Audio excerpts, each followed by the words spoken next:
Alléluia, Alléluia.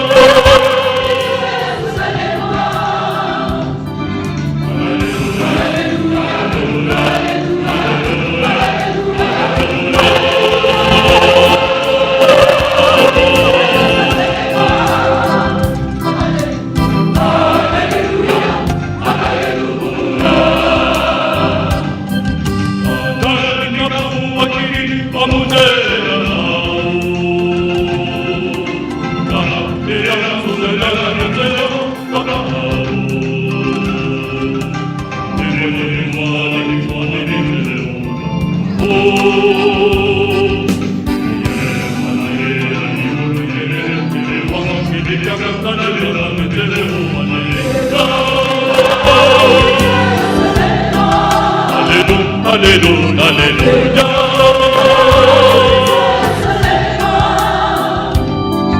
Alléluia, Alléluia, Alléluia, Alléluia.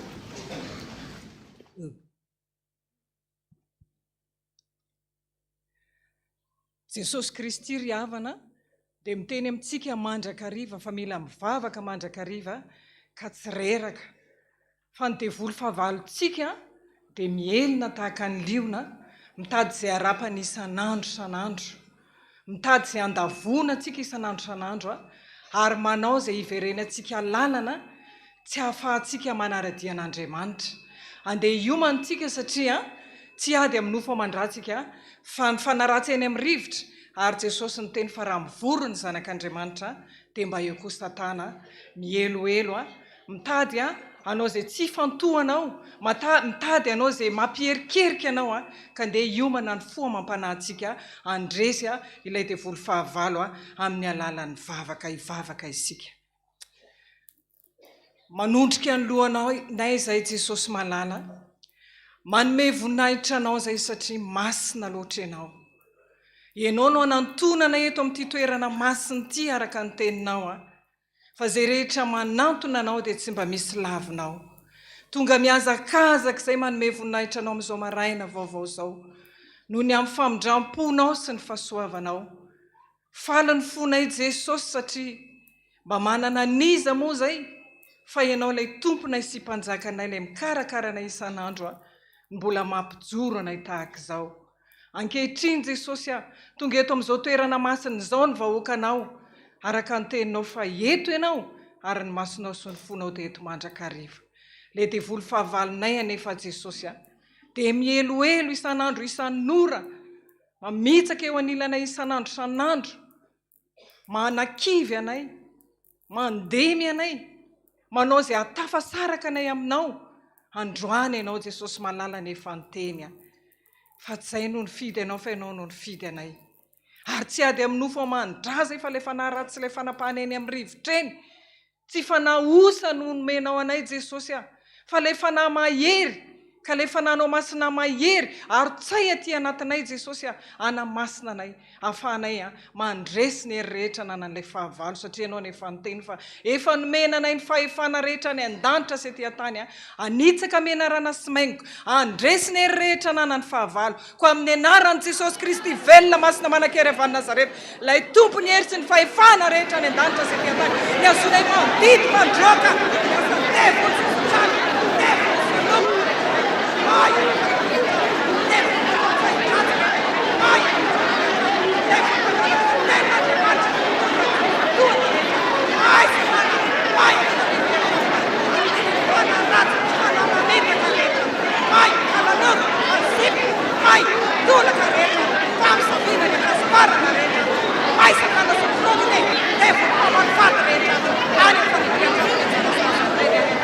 may mandrakizay a fa an Jesosy Kristy kosa zahay. An Jesosy ny asa, an Jesosy ny mpanompo a, an Jesosy mandrakizay. Misy sandrata Jesosy eo fa zay kosa hietry mandrakariva eo ambany fahasoavanao a. Mandro soa Jesosy a, tonga soa ianao a, raha misy dera, raha misy aja, raha misy voninahitra ho anao Andriamanitra irery ihany. Amen. Fahasoavan'i Jesosy Kristy, ny fitiavan'Andriamanitra ray, ny fampiraisana ny fanamasina ny ho amintsika tsirairay avy a, ary dia mbola miarabanao manokana izay dada amin'izao fetiny ray izao. Deutéronomia 2:3-5 mahereza sy matanjay ianao dada, fa Jehovah Andriamanitra no miara-mandeha aminao a, tsy hafoy anao izy na hasaraka anao a, eny amin'izay rehetra lehanao a. Miarabanao zay dada amin'izao fetiny ray izao a, satria ianao a no rainay. Miaraba ny ray rehetra eto amin'izao toerana izao koa amin'izao fetiny ray izao a. Ny tenin'Andriamanitra ho an'ny ray rehetra. Salamo 1:3-4 mahereza ary aoka hatanjaka ny fonareo a, dia anareo rehetra zay manantenan'i Jehova, ho an'ny ray mpianakaviana rehetra, ho an'ny tsy manana ray kosa mahereza mandrakariva fa Jesosy Kristy ilay tsy mba mandao a, ho eo aminao isan'andro a, isan'andro. Andesika anome voninahitra an'Andriamanitra, ny voninahitra ny eo an'Andriamanitra irery ihany. Aleluia. Masina, masina, masina Jehova tompony maro, eniky ny voninahiny tany rehetra. Amen. Nasokafo ny baibolitsika Salamo 4:20. Salamo 4:20 ny 7-7 ny hira ao amin'ny boky kirantsika. Asandrato avy re ny hiranao 9:9 ny 9 ihany. Rehefa hita ny Salamo 4:20 dia ndeha rahantsika mamaky amin'ny anaran'i Jesosy Kristy tompony teny. Asandrato ny lohanareo ry vavahady, ary misandrata ianareo ry varavarana fahagola, mba hidira ny mpanjaka ny voninahitra. Iza izao mpanjaka ny voninahitra izao? Jehova mahery tsy to, Jehova mpiady mahery. Asandrato ny lohanareo ry vavahady, ary manandrata ny lohanareo ry varavarana fahagola, mba hidira ny mpanjaka ny voninahitra. Iza izao mpanjaka ny voninahitra izao? Jehova mpiady. Izy ny mpanjaka ny voninahitra. Amen.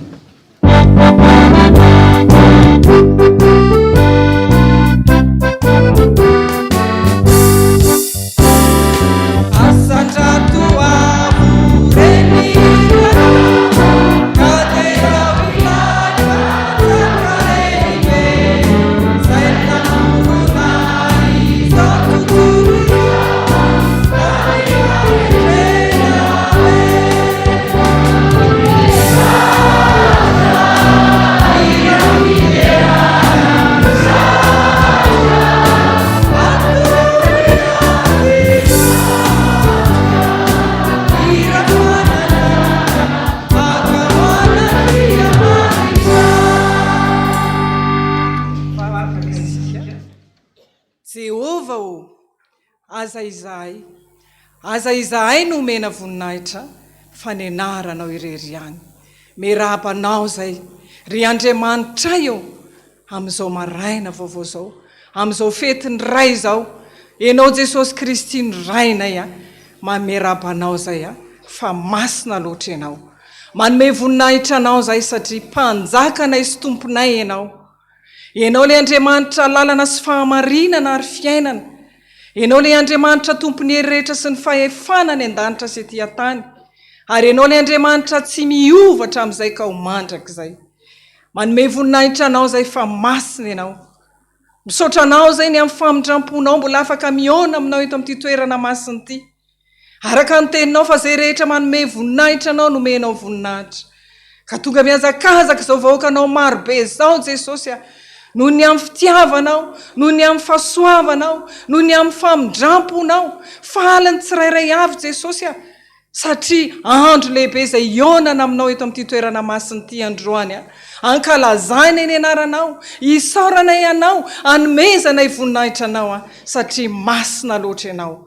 araka ny teninao Jesosy fa eto amin'ity toerany tiany no anafianao hery anay ary ny masonao sy ny fonao tsy mba miala aminay mandrakizay faly zay Jesosy noho ny amin'ny famindramponao noho ny amin'izany fahatsaranao rehetra zany zay ataonao aminay isan'andro eny fa na dia ny ratsy aza Jesosy mampianatra ianao fa misaorany amin'ny zavatra rehetra dia misaotra indrindra Jesosy ampaherezo ny vahoakanao zay tonga miazakazaka eto satria anovo hery vaovao avany aminao anovo indray Jesosy ny fahatsaranao rehetra amin'ity androandroan'ity ka raha tonga ampifaliana eto Jesosy miondrika manome voninahitra anao mba hainay Jesosy tsy mba tahaka ny anjely any an-danitra tsy tahaka ny miaramila anao zay mitala kotrokotroka tahaka ny varatra fa tsotsotra ihany re Jesosy mba haraiso fa vokatry ny fonay rehetra Jesosy malala manao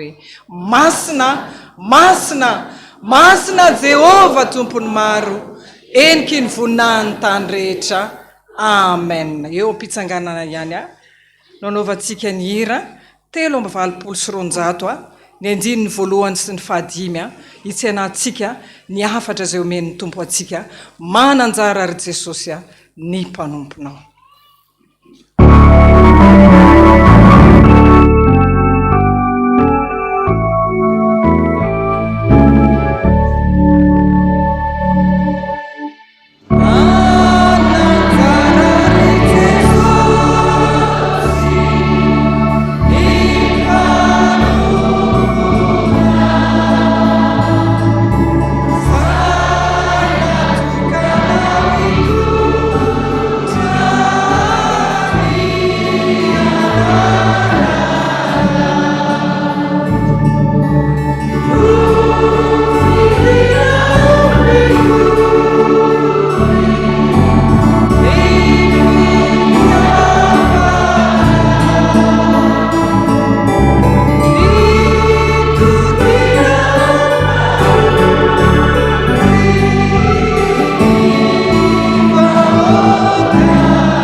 voninahitra aneo anao ry Andriamanitra rainay tena ray ary le ankalazainay voalohany indrindra amin'ity andro androany ity ray iombonanay rehetrarehetra ray tsy mba manavaka na ny manana na ny tsy manana na ny salama na ny marary na ny manaolana na inona ianao le fanteny hoe zanako ianao asany tanako ianao misaotra Jesosy misaotra anao zay no zao andro androany zao atserovana ny ray rehetra manerana n'izao tontolo izao miondrika ny vitanay ho fahatserovana anao nefa mino zahay fa ny fiazakazanay rehetra tonga teto androany efa hitanao zany tonga ny fotoana Jesosy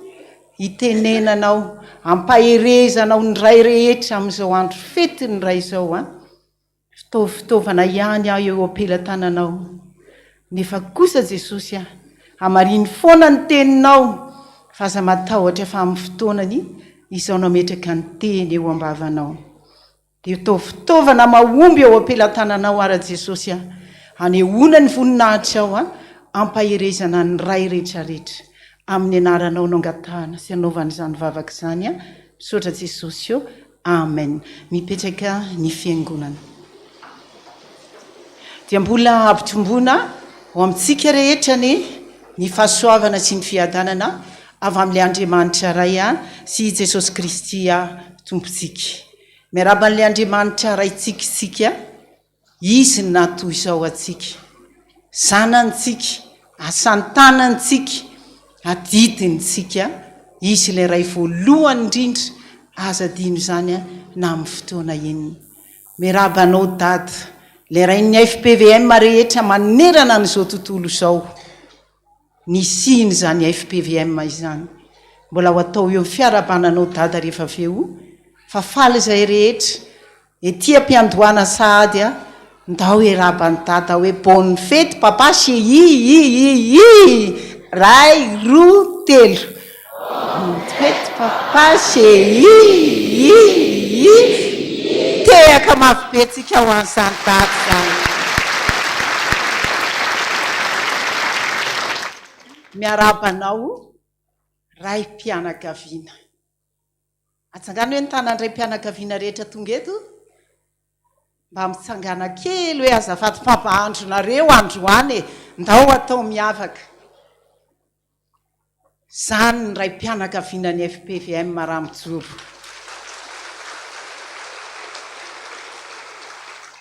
Raha enao vehivavy eo akaikinao le vadinao na ny zanaka eo akaikinao ny dadanao topazomazo kely izy samy mijery, manao ahoana ny fijery azy? Bôgôsy hafa ihany ho adady sady zany te afo mafy be dada. Saotra anareo ray mpianakaviana tonga ty an-tranon'Andriamanitra amin'izao andro fetiny ray izao. Faly Andriamanitra ny mitsenanareo amin'izao tsy ilay ray mpianakaviana ka tonga ny fetiny ray dia nanomana programa nandeha tany ivelan'ny tany na niodikodina tany, fa ilay ray mpianakaviana natsiaro an'Andriamanitra tonga eto an-tranony ray Andriamanitra miaraba nareo voalohany bonne fête papa chéri ary ampahery anareo amin'ny andro androany makasitraka ry ray rehetra mahazo mipetraka ianareo. Ny tenin'Andriamanitra izay omeny hoentina ampaherezana ny ray rehetra amin'ny andro androany dia sokafintsika ny baibolitsika ao amin'ny Salamo 8:20. Salamo 8:20 ovakitsika daholo ny andininy rehetra ao anatin'izany salamo zany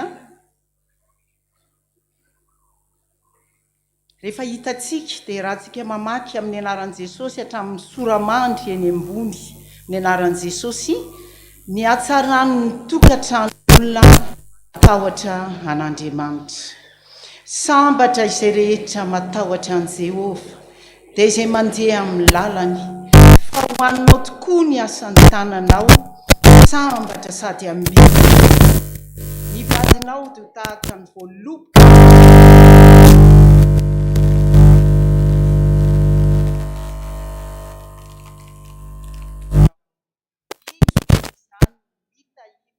izay lela matahotra an' Jehovah. Hitahinao avy ao zinany Jehovah amin'ny andro rehetra iainanao. Eny ahita ny zafinao enao fiadanana eo amin'ny Israely. Amen. Ray masino manasinana amin'ny fahamarinana, hitenao amin'ny fahamarinana.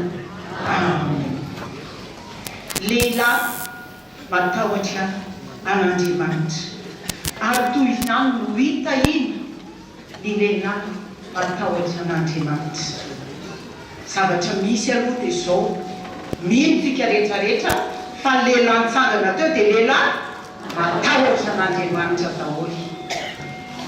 Aza misy miteny mieritreritra any tsy matahotra tsy fantatrony eny anatin'ny fomba, fa ny fantatra Andriamanitra androany matora lehilahy reo ny azakazaka teto androany matahotra an'Andriamanitra io. Fa ohatran'iza moa izany lehilahy matahotra an'Andriamanitra izany. Andaontsika haka ohatra lehilahy telo ao anatin'ny baiboly. hitan'andriamanitra ny fahafarany ary natahotra an'andriamanitra teo amin'izay asa nampanaovin'andriamanitra anazy. Ny lehilahy telo araintsika ohatra androany dia Noa, Zoba ary Josefa. Reny ao anatin'ny baiboly olaitsika tahaka androany. Sokafy eny ny baibolintsika ao amin'ny Genesis 9 dia ny 9:7. Genesis 9 ny 9:7 amin'ny anaran'i Jesosy manao hoe Noa dia lehilahy marina sady tsisy tsiny teo amin'ny olona niara-belona taminy ary niara nandeha tamin'Andriamanitra Noa. Lehilahy manino Noa ozy Andriamanitra? Marina. Avy eo tsisy tsiny teo amin'ny olona niara-belona taminy ary niara nandeha tamin'Andriamanitra. Zany ny tena lehilahy ry vehivavy. Fetin'ireny foana mantsy ny malaza dia ohatry ny hoe vehivavy zany ny tena hoe fa zany ny tena lehilahin'Andriamanitra marina tsy nisy tsiny teo anatreha amin'ny mpiarabelona aminy. Zany Noa zany rehefa hitan'Andriamanitra izay toetrany izay dia nampanaovy ny sambo fiara. Fa misy eny ny hitantsika olona marina tsy manatsiny matahotra an'Andriamanitra fa rehefa ampanaovin'Andriamanitra ny asan'Andriamanitra izy manao amin'ny voalohany fa rehefa avy eo miala ihany. Tsy mora tamin'ny Noa ny fanarabirabiana nataony olona anazy raha nanao ny sambo fiara izy. Atao inony hoe inona ny anaovana an'io na rabian'ny olona teo izy. Fa nanino Noa tsy kivy tamin'izany. Zay no atao hoe lehilahy zay. Raha mandalo hoe ny ady mafy mandalo ny zavatra rehetra mety tsy miteny io mety manginy io fa manana ny tanjony io ary tsy kivy io lehilahy io. Tanteraka Noa hatramin'ny farany izany fanatanterahana ny baikon'Andriamanitra nataony zany vita ny sambo fiara. Lehilahy faharoa jerentsika dia Joba. Sokafy ny baibolintsika ao amin'ny Joba voalohany. Ao aloha kely ny salamo ihany dia ao antsika no mamaky ny bokin'ny Joba. Joba toko voalohany 9 amin'ny anaran'i Jesosy manao hoe Joba no anarany ary marina sy mahitsy zany lehilahy zany sady matahotra an'Andriamanitra ka ny fadiny ratsy. Raha hiteraka zany aloha dia misy anarana roa ireo na Noana Joba. Marina Joba, mahitsy Joba, matahotra an'Andriamanitra Joba ka ny fadiny ratsy. Fa ny zavatra hita, ireo zavatra hitan'Andriamanitra tamin'ireo lehilahy ireo tsy mipetraka fotsiny teo fa nampandaloviny fizahan-toetra mahamay. Mahamay zany fizahan-toetra lalovany Joba zany ene. Tonga dia vao vita ozy izy Andriamanitra hoe Andriamanitra mihitsy no niteny tamin'ny Satana. Efa mba nandinidinika ny Joba fa nompoko ve ianao. Fa tsy misy tahaka azy lehilahy eny ambonin'ny tany. Tsy mora ane zany. Namen'Andriamanitra ny Satana ny fahefana rehetrarehetra mandehana ataovy izay tianao atao aminy fa ny ainy tokana ihany no azo alàna.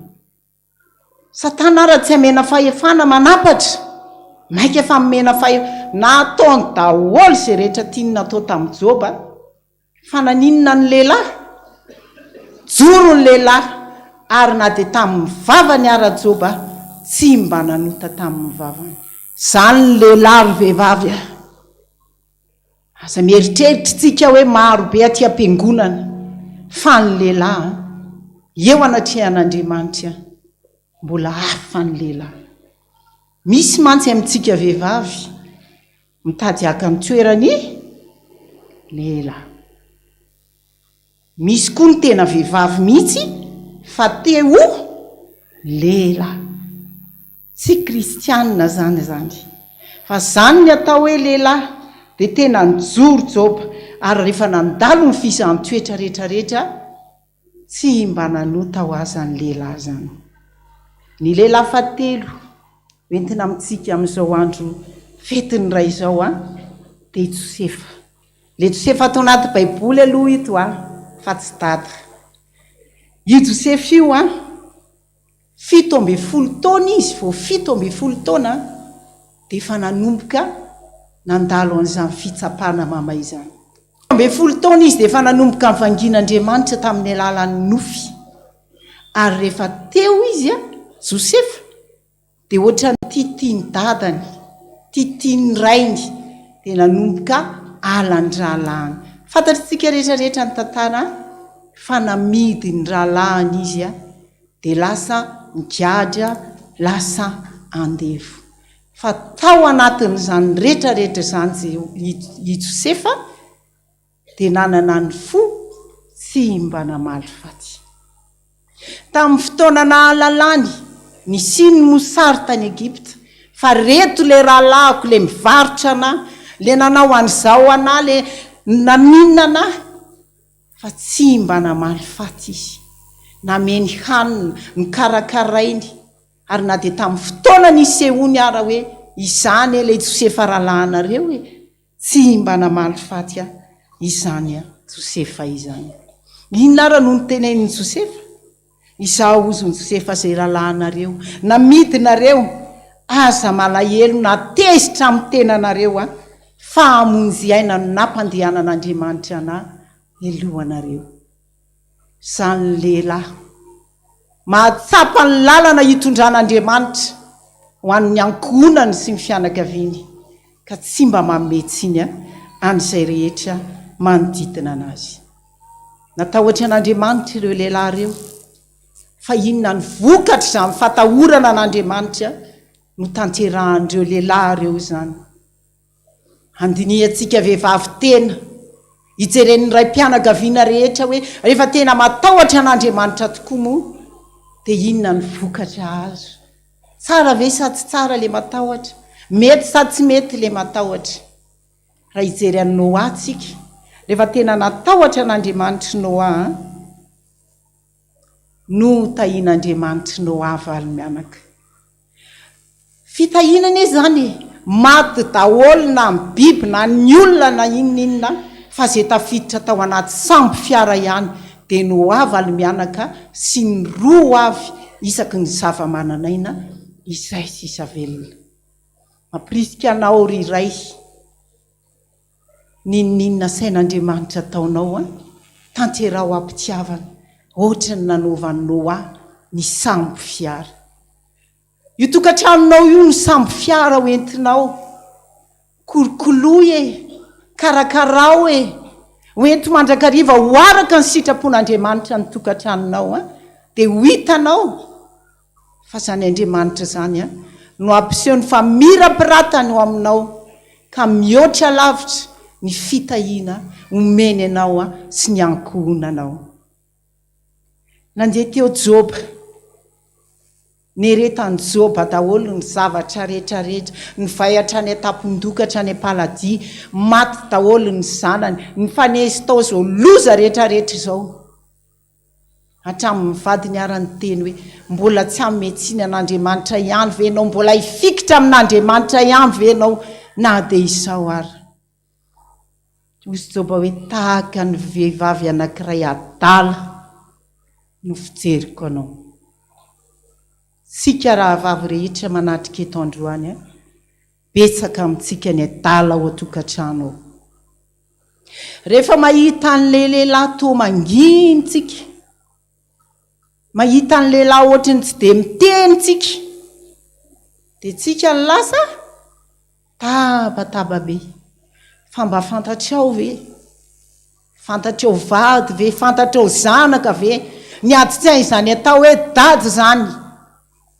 Fanomen'Andriamanitra didy izy dia ny famelomana ny ankohonany. Mieritreritra hoe inona moa zany no hohanin'ny vady aman-janako? Manahoana no avy ny zanako? Manahoana ny sakafony reto? Inona ny iseho raha-pitso? Manahoana no avy rehetrarehetra? Fa tsika vehivavy dia ninona foana mazatra atsika miteny foana ka na inona mba misy amin'ny lehilahy reny andao manomboka androany mba hianatra ataovy mafimafy hianatra mangina lehilahy anankiray teto tamin'ny zoma fanavozana sy fampiorenana finoana ny resahana momba ny lehilahy mijoro teo hoe miasa ny alavitrany aho ozy izy raindray 2 alina no any aposy na 2 alina sendra tratra alina be aho tamin'io fotoana io tsisy bus tsony ny volany aposy 2 alina raha andeha taksia tsisy tsony no hoaniny vady aman-janaka raha pitso ny safidy le ray mpianakaviana ny andeha tongotra na dia lavitra be ara efa ho amin'ny 10 alina ozy voatafiditra tany atokantrano fa voatafiditra tany atokantrano dia inona no azo vavabe no azo fa taiza ianao zao voamody na anao sipy ianao na anina ianao mijoro teo zany lehilahy zany tamin'ny zoma nangina ozy izy tsy niteny satria mifantatra hoe raha nody aloha tsy nahazo vavabe fa raha mody aloha tsy misakafo ny vady aman-janako fantatsika vehivavy sy ny ankizy ve zany adi-tsain'ny dada zany fahasairana ny dada zany ka raha mandeha tongotra lavitra be mba nytany moramora ihany fa naninona kiseriny tarabe vao tonga fa naninony dada n'izao vao nody andao mba hiezaka amin'ny taniny antony izay vao tsara io zao miaritra zany rehetrarehetra zany fa tamin'ny fefaranjoba inomeny mihoatra no nanananteo aloha izay mena Andriamanitra anazy tsara Andriamanitra sady tsara kary izy sady anao tsara azy ireo ny Josefa neretany Josefa daholo na ny varotana na nalataka taizana natao iny atrany figazana neretana ny fatapanahy fa tamin'ny ora farany nanemon'Andriamanitra taminy anyzany voninahitra zany kameny farao anazy daholo ny fanapahana rehetra tao fa ny seza fiandrianana ihany izy no fidizatsika senao le ray mpianakaviana le reto mety mafy miadinao mety mafy miolana nasedrainao mety nohanina ho androany le hohanina androany io mbola mety afaka revola ny vodiadiavina isy an'izany eny olona sahira satria efa belabe mitrosa teo aloha dia mitrosa foana ny fiainana mitrosa foana fa mareta lalahy mareta dada fa mifotoana anankiray no anandratan'Andriamanitra anao ka nehony voninahiny miareta amin'ny fahamarinana miareta amin'ny hitsiny miareta amin'ny fatahorana an'Andriamanitra fa Andriamanitra tsy anadino anao mandraka izay ho tahaka n'io Salamo 7:20 novakitsika teo io hoe ny vadinao izy dia tahaka ny voaloboka mahavokatra ohatra nina ny voaloboka dorobodiobokeny dia mba jery daholo hoe ray mpianakaviana le vadinareo ohatra ny voaloboka sa ohatra ny akondro mba topazo maso kely fa zao lehilahy tsara io sady zany to tsy mamaly ny lehilahy tsara ve le vadinareo sady tsara zay manja ve io sady tsy manja zay ary ny zanakareo izy ho tahaka ny zanak'oliva manodidina ny latabatra tsara ne zany fitahinana e zany ray rehetrarehetra ka inona indray ny tadiaviny tsy alao manompo an'Andriamanitra alao matahotra an'Andriamanitra alao manao marina dia ho tanteraka amin'ray mpianakaviana rehetra zany teny rehetrarehetra izany ho tahaka n'izy ary ilay ray mpianakaviana ny FPVM rehetra ho tahaka ny Noa ve ianao isam-ba tiatianao sa ho tahaka ny Joba mety ozy ianao mety tsy zakako fa mba leoleo koatra ny Josefy fa tsy maninona e zay tianao fa lehilahy marina tsy mahitsy ireo sady natahotra an'Andriamanitra fa ho anao vehivavy kosa jereo ivadinao io fa za miteny ianao fa tsisy tianao mihoatra noho io sa misy tianao mihoatra noho io na zao jereko tsara io ny anareo tsisy jerenareo nefa hoe mba jereo fa rovina ihany vao ifampijery jereo ara hoa jereo aloha le vady zay ho akaiky eo zay zao vao mahita mijery tsara io bôgôsy io sa tsy bôgôsy bôgôsy io amin'olona sasany io miteny hoe tsy bôgôsy io fa amin'Andriamanitra io mibôgôsinao io zay tsy ny ankonany io mety misy miteny eo zao hoe ka ny anay ary izy tsy manana tsy ny ankonany io fa fomba fijeriny tsy mitovy ny vehivavy manany fijeriny entiny itiavana sy karakarana ny ankonany fa ny lehilahy koa manana zay mahalehilahy anazy zay dia aza terenao ny lehilahy anana fijery mitovy aminao hikarakarana izany ankonany izany io vadinao io nge lehilahy matahotra an'Andriamanitra tena matahotra io impiry ianao ny efa nisaotra hoe misaotra anao a Jesosy fa nomenao an'le lehilahy le vady tena matahotra an'Andriamanitra mety tsy dia mahasaotra an'izany tsika fa mba misaora an'izany fa betsaka ny lehilahy tsy mba miditra akory aty am-piangonana betsaka ny lehilahy tsy mba mandeha mivavaka ary izay mahatonga ny vehivavy be tabe aty am-piangonana fa ny lehilahy vitsivitsy ka rehefa mba tonga ty io dia hisaory an'Andriamanitra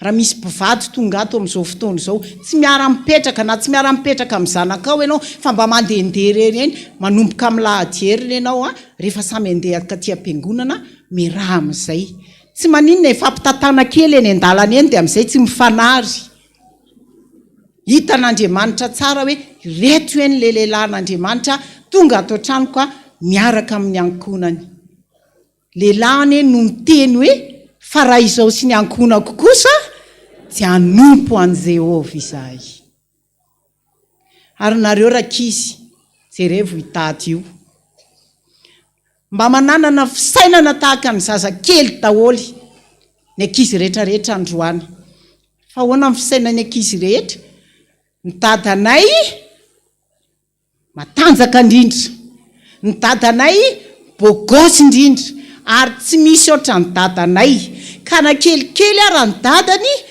fa misy olona ngeta be manao anazy dia mifantany hoe halazako amin'ny dadanay io fa resin'ny dadanay io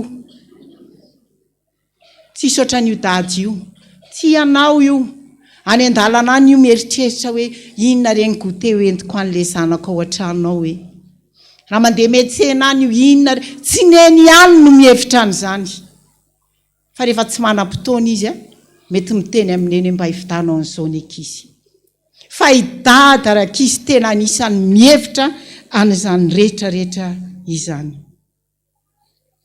andao ny vehivavy rehetra androany mba hiaraka maky an'ity teny ity ao ampitsara toko fahenina ny 9:12 ny vehivavy rehetra sy ny ankizy anome an'izay teny zay ho kadô tsara ometsika anyreto dada anyreto vady tsara tare ny anjaika tsara androany iona amin'Andriamanitra ame voninahitra an'Andriamanitra tsara toko fahenina ny 9:12 ny feo ny vehivavy sy ny ankizy rehetra taovy mafy tsara amin'ny anaran'i Jesosy manao hoe ary ilay anjeliny Jehova miseho taminy ka nanao taminy hoe Jehova tsy mampahery lehilahy zany feo zany ataovy mafy be avy ery andre mandeha amin'ny anaran'i Jesosy ary ilay anjeliny Jehova miseho taminy hoe Jehova mombanao lehilahy mahery. Amen. Lehilahy mahery ireo. Ary aizany lehilahy rehetrarehetra. Jereny lehilahy rehetrarehetra ny tenin'Andriamanitra ao amin'ny Jeremia 9:20. Ny andininy 1:20 tapany A.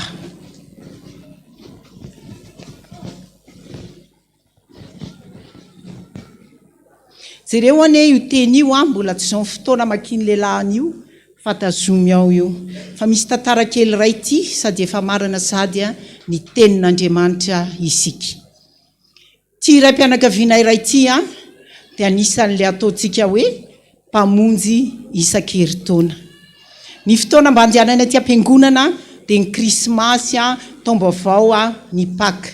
Fa mba nanentana anazy mafy ny zanany hoe dada mba fetiny ray ho ara-pitso mba mangasiasy any izay.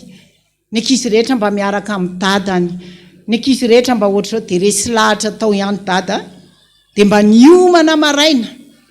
Ny andro ririnina nanao akanjo mafana mba nanao paozy tsara mba tsy hanala baraka n'le vady aman-janaka.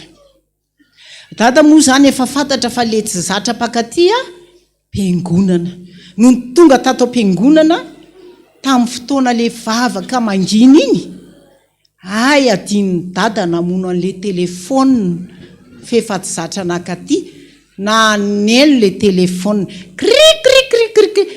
I dada nefa amin'io nanao an'le paozy tsara tsy tadidy tsony hoe aiza moa nasiana le telefona.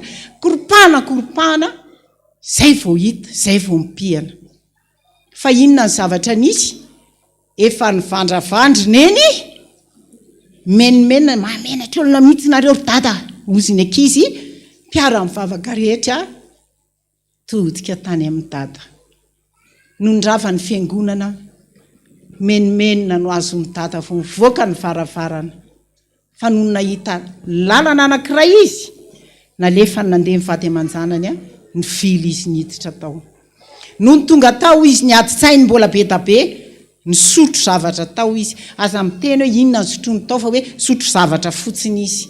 Fa tsy le ny sotrony ny zava-dehibe. Fa rehefa ny adi-tsaina teo izy voadona le vera ny enjera dia vaky. Fa inona ny zavatra nisy? Ny azakazaka avany le mpanadio trano mitondra fandrofam-pako mitondra seripera mitondra kifafa. Izy ndia iondrika androka le vaky ny le vera noho izy le mpamafa trano hoe okizao ramosea alao fa ho fafaiko. Kelikely niny mipetraka teo izy gaga be tamevany ny tompon'ilay toerana tondra vera vaovao anazy nisy zuta ao anatiny. Dia gaga be izy. Vita teo tsangana izy andovola. Ohatrinona no alohako dia ohatrinona ny vidiny vera. Dia ozy izy le tompon'ilay toerana hoe ny zustronao ihany no alohanao. Ary ny vera mety ho vaky ny vera ozy izy rahalahy fa mandehana. Na nomboka teo izy tamana niditra tao fa tsy tamana niditra am-piangonana. Ny toetratsika vehivavy, ny toetratsika zanaka anisan'ny fomba ray mibahana tsy hidiran'ny ray mpianakaviana aty anatin'ny fiangonana. Samy mandiny tena ary vehivavy, samy manongo tenintsika vehivavy, samy mijery ny zanaka fa maninona izy nahazo tampotampo tany amin'ny toerana tsy nieritreretina fa samba nisy niditra teto. Ka na iza niza samba ny miditra am-piangonana na fitafy na inona asa naovantsika ny masontsika rehetrarehetra. Tenin'Andriamanitra miteny hoe fa hojereny masoko izy mba hanasoavako anazy. Samy mason'Andriamanitra rehefa nandinika an'io teny io samy mason'Andriamanitra mijery zany eny ka mihoatra noho ny scanner sady zay mahita ny madinika indrindra. Ko maninona izy no miteny hoe hojereny masoko izy hanasoavako azy. Rehefa nandinika ny fomba fijeriko dia ny hoe nisy fahamarinana kely na dia kely fotsiny ara tao hitan'Andriamanitra ka nanasoavany an'io mpanompony io. Androan'ny ray mpianakaviana rehetra hojerevan'Andriamanitra ka ho asoavony daholo nareo lehilahy rehetrarehetra androany mandehana aza matahotra. Fa andao ny vehivavy sy ny ankizy mba hanana fijery tahaka an'Andriamanitra ka mba hijery le fahatsarana amin'ireo dada ireo. reo nge tsy tonga lafatra manany clémandreo androany a tsy teny mihitsy ny cléman lehilahy fa sendra mody any an-trano dia izay no andeha hivelesana anazy fa ny fahatsarana no atao dia jereo inona ny fahatsarana hitanao amin'ny vadinao, inona ny fahatsarana hitanao amin'ny dadanao. Andao jereo amin'ny fahatsarana izy fa rehefa iny fahatsarana iny foana no andeha averimberitsika amin'ireo raim-pianakavian'ireo hiala amin'ny faharatsian'ireo zany dia voninahitr'Andriamanitra. Hitsangana ny lehilahy rehetra amaky ny tenin'Andriamanitra ao amin'ny Jeremia 2:20 ny andininy 1:20 ny raim-pianakaviana rehetrarehetra. Ataovy mafy be amin'ny beso be mihitsy fa fetinareo androany tsy maninona nataonareo ohatra ny ahoana raha amin'ny feo fa ataovy tena mafy riray rehetrarehetra. Jeremia 1:20 ny andininy 1:20 tapany ihany. Amin'ny anaran'i Jesosy manao hoe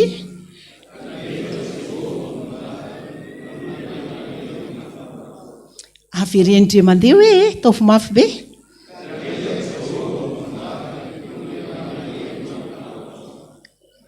Jehovah tokony ombanareo ry lela mahery matahotra an'Andriamanitra mandehana fa izy ombanareo mandrakariva. Hitantana ny tananareo amin'ny tanagavanany fahamarinana izy.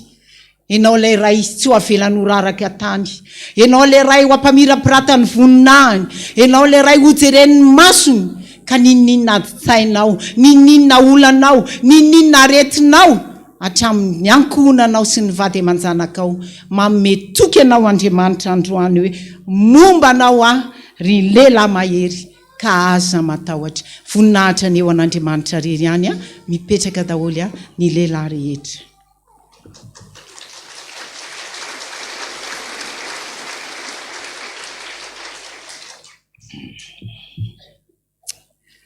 Reo lehilahy n'Andriamanitra nambarany mpanompon'ireo ry havana dia izao hoe tsy nivoaka mpandresy ireo raha tsy nandeha lalana sarotra, nandeha fisedrana mafy izay ireo vao nivoaka tamin'ny fitahiana mahatretrika dia tahaka ny Joba izay nambarany mpanompony teo hoe tena niaritra zavatra mafy fa tsy niala tamin'Andriamanitra izy tamin'ny morana tamin'ny sarotra. Tahaka an'izany koa Josefa ary tahaka an'izany koa Josefa ary Mosesy mpanompony be dia be ny mpanompon'Andriamanitra nivoaka mpandresy rehefa nisahana toetra nifikitra tamin'Andriamanitra tsy miala tamin'Andriamanitra na inona zavatra nitranga teo amin'izany tantaran'izany mpanompon'Andriamanitra izany. Fa mitodika amintsika kosa ny fanontaniana androany manao hoe rehefa tojo zavatra sarotra isika na zavatra anankiray dia izao hoe mora mahafoy an'Andriamanitra isika, mora kivitsika, mora rerakitsika, ka zany mahatonga atsika miverin-dalana indraindray, manadino an'Andriamanitra indraindray, manome tsiny an'Andriamanitra indraindray kanefa tsarovy ry havana fa zao hoe raha mbola manara-dia an'Andriamanitra ianao dia izao hoe tsy maintsy miatrika zavatra sarotra fa io Andriamanitra le nifidy anao io tsy maintsy mampandresy anao na inona ady atrehanao. Andeha tsika hiverina amin'Andriamanitra satria izao hoe mila fihavanana aminao Jesosy ry havana, mila fihavanana aminao izy satria ny zanany mihitsy aneny natolony mba ho famonjena sy ho famonjenanao. Te hihavana amin'Andriamanitra ve zasy ianao te ho tsapanao ve zany hoe fihavanana amin'Andriamanitra izany andao tsika hitodika sy hiverina amin'Andriamanitra satria tsisy nahatanteraka n'izany sitrapon'Andriamanitra zany zasy ianao. Andeha ataotsika nihira hoe move vita fihavanana amin'Andriamanitra isika 2:70 ao anatin'ny bokira hitsangana isika rehetra hitondra ny tenatsika eo anatrehan'Andriamanitra ray. Oh,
tanteraka isika. Impirimpiry moa ianao Jesosy no mananatra anay, no miteny aminay amin'ny alalan'ny teninao, mamafy ny sitraponao foana ianao isan'andro san'andro mba hanananay Jesosy le fiainana be dia be miaraka aminao. Fa aleonay Jesosy minitsy mahafantatra an'izany sitraponao zany foana ka mifikitra amin'ny ratsy fanaonay. Androany ianao Jesosy mandefa ny teninao mba hanasitrana anay, satria ny teninao ihany no afaka manasitrana, ny teninao ihany no afaka mamonjy sy manafaka anay. Mampianatra anay foana ianao ity ny lalana ka izory, fa aleonay mivily lalana foana eo anatrehanao Jesosy. Aleonay Jesosy mandeha any amin'ny maizina satria efa nomenao anay ny mazava, fa aleonay misafidy ny maizina foana satria ratsy ny lalanay. Nandefa ny teninao ianao Jesosy androany mba hampandihy ny tenanay, mba hanafaka anay amin'ny tsy fahamarinanay, mba hamonjenao anay, mba hanananay fifaliana miaraka aminao. Mpanotana izay Jesosy, tsy mendrika na dia ny anonona ny anaranao tsy mendrika na dia ny joro eto anatrehanao akory aza, fa Andriamanitra mamantatra ny any anatin'ny fonay sy ny sainay ianao. Andriamanitra mandinika anay isan'andro san'andro ianao, mampianatra anay foana ianao mba hiala amin'ny ratsy fanaonay izay, kanefa dia tsatrinay foana hifikitra amin'izany lalan-dratsinay izany. Androany ianao miteny aminay Jesosy amin'ny alalan'ny teninao, misasa ianareo, diovy ny tenanareo, esoritsy eo anoloan'ny masoko ny ratsy fanaonareo, mitsahara fahaza manao ratsy. Miteny aminay ianao androany, nafafinao zany teny zany Jesosy, mamindrafo aminay, mamela ny elokay, tsy mendrika izay, mpanoty izay, ratsy mandrakariva ny fomba mampanaonay. Araka ny teninao fa raha vao mihiratra ny masoandro, ratsy mandrakariva ny fisainany zanak'olombelona. Mingavy ianao zay Jesosy, aza velanao fatiantoka ny azakazana isan'andro san'andro eto amin'ity toerana masina ity. Iona aminao, andray ny teninao, fa ny teninao ampy manadio anay, ny teninao ampy hanafaka anay. Matoana izay Jesosy marary, mifikitra amin'ilay fahotana tsy foy. Matoa izay tody zavatsarotra, mbola ao ilay fahotana mampisaraka anay aminao. Androany ianao Jesosy, menatra izay na dia ny anonona ny anaranao, menatra izay na dia ny joro eto anatrehanao, tsy mendrika akory izay ny ataonao hoe mpanomponao noho ny amin'ny fahotana Jesosy. Tsy voatanisana eto anatrehanao, fa na dia tsy milobava ary izay fantatrao ny momba anay. Diovy izay Jesosy eo, sasao izay, mba ho afa-keloka ho afa-pahotana, atsotra ilay tanam-pitiavanao feno olatra Jesosy. Anadio anay ho afaka amin'ny tsy fahamarinanay rehetra, fa avesarany zioga amin'ny fahotana isan'andro san'andro izay. Avaozy ny fomba mampanao anay, amboary izay mba ianaiky ny sitraponao, mba ho tonga olona vaovao eo anatrehanao. Fa miteny aminay foana ianao Jesosy malala, fa indro avaoziko ny zavatra rehetra kanefa tsy mety avaozinao zay. Tsy mety zay Jesosy, tsy mety zay. Androany ianao, matoky tsy mino zay, fa andray anay ianao Jesosy mba ho tonga olona vaovao zay. Ka raha manaiky zay mitsotra ny fahotanay, mahafoy an'izany eo anatrehanao, anasitrana ny aretinay ianao, anangana anay ho tonga olona vaovao ianao, amany olam-piainanay ianao, ary ampandresy anay ianao Jesosy malala. Ka mba ny sitraponao foana amin'izay Jesosy, no ekenay fa tsy ny sitraponay, mba hanananay fanantenana be dia be ny miaraka aminao Jesosy. Dia mba ho feno fifaliana zay, miaraka aminao fa tsy sanatria hoe isento lavo zay Jesosy amin'ny ota rehetra zay vitanay eo anatrehanao. Ankehitriny Jesosy malala dia tsy mba olombelona ianao araka ny teninao, ka ho tofo mandraka hariva aminay tsirairay avy. Fa noho ny amin'ny anarako ianao dia hononiko ny fahatezerako. Ka ilay famindramponao lehibe arotsaka ao amin'izay rehetra matahotra anao. fa sambatra zay rehetra matahotra anao Andriamanitra ray. Dia misaotra indrindra Jesosy malala. Midiratsehatra amin'ny fiainanay ianao. Midiratsehatra amin'ny fiainanay ianao Jesosy. Mba tsy izay intsony mivelona fa ianao mihitsy ka ho velona ty anatinay mba haizanay manka to ny didinao sy ny lalànao ary ny fitsipika amin'izao sisa izao. Dia misaotra indrindra Jesosy malala. Faly ny fonay Jesosy. Mbola afaka ny bebaka izay, mbola afaka ny fony izay, mbola afaka izay Jesosy navelanao ny eloka na dia tsy mendrika akory ary izay. Ka sambatra izay ihika le hirany Davida mpanao salamo manao hoe sambatra ny olona izay voavela ny elony sy voasarona ny fahotany. Sambatra ny olona izay tsy sain'i Jehovah eloka ary tsy misy fitaka ny fanahiny. Amen. Mino an'Andriamanitra ray tsy tompanao lanitra sy ny tany ao. Ary mino an' Jesosy Kristy zanan'ilay tokana tompontsika izay nitorotoroana tamin'ny fanahy masina nateraka Maria Virjiny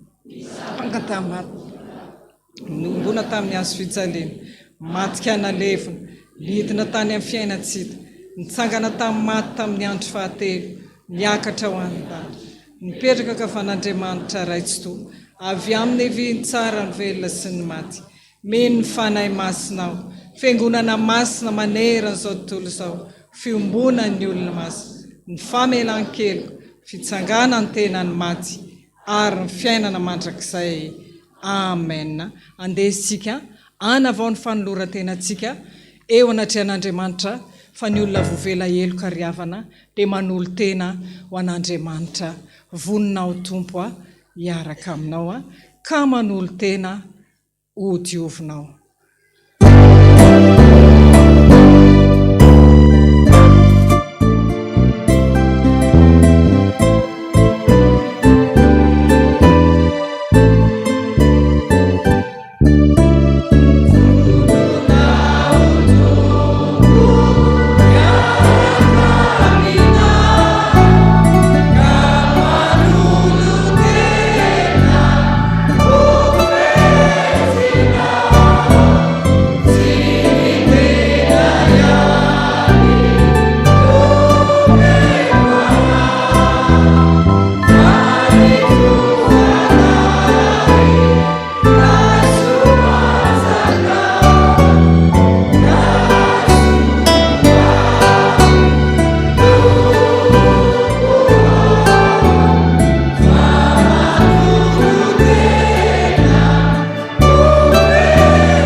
Tanteraka tokoa izany ho amin'ny anaran'ny Ray sy ny Zanaka ary ny fanahy masina.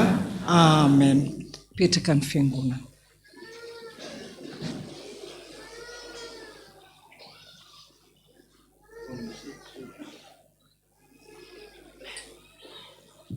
Sotra Tompo, tena mahay zavatra kaiky reto vehivavy reto fa amin'ny manaraka dia vehivavy daholo amin'izay asaina mitory teny eto. Tsy nitehiko nareo. Sotra Tompo, sotra nampahiry lehilahy. Lehilahy tsy indry amin'izany vavolahy. Sotra. Iarahaba ny raitsika. Iza moa ny raitsika fara tampony amindrimindra? Jehova, Jesosy. Izy ny raitsika. Izy miantsika.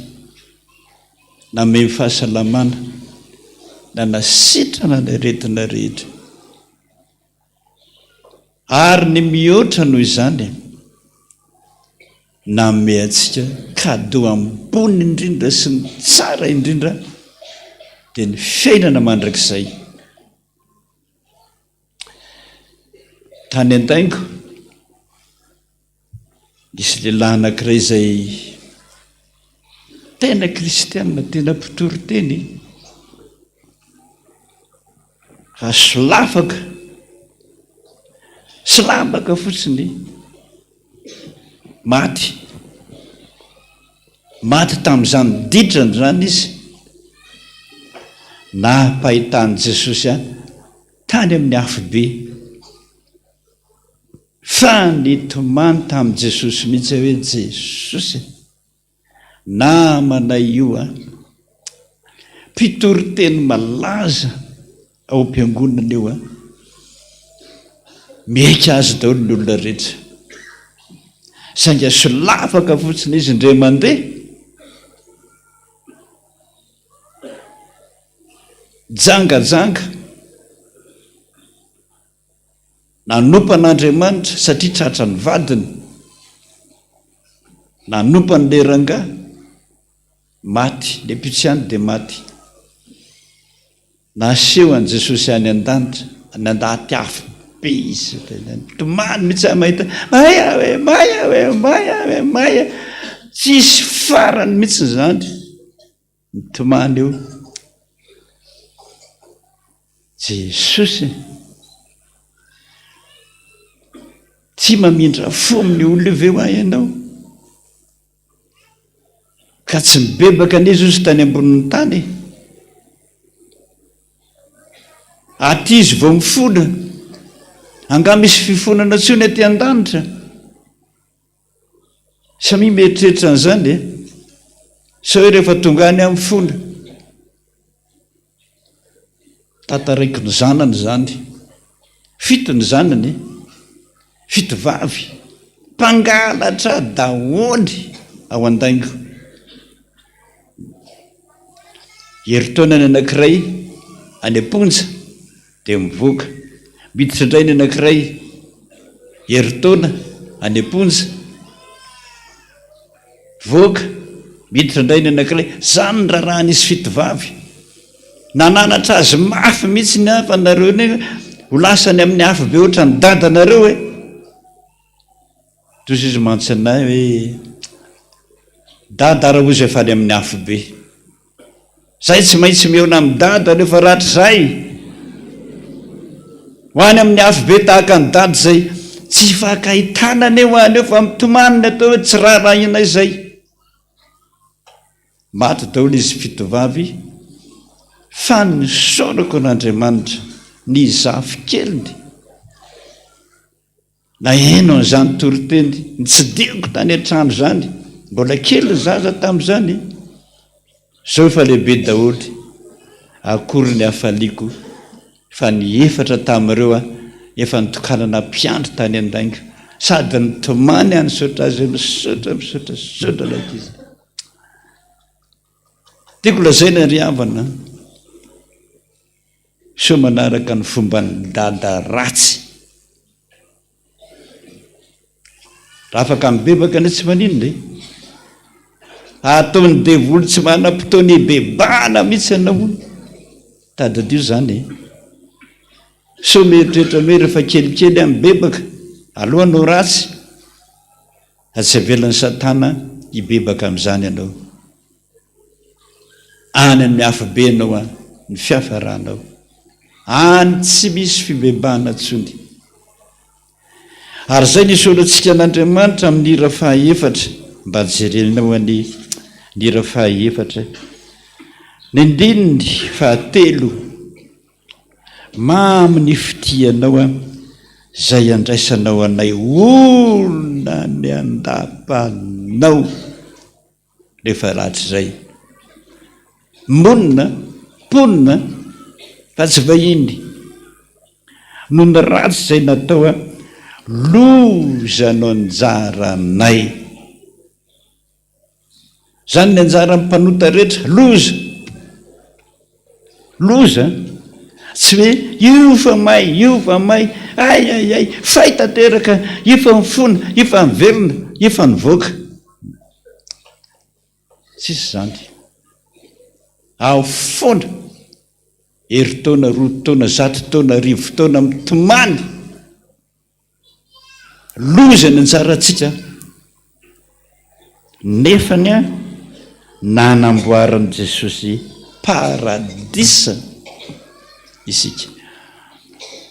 Tsy maintsy misaotra an' Jesosy tsika zay raintsika, taridalana antsika, tsangantsika hivavaka amin'izany.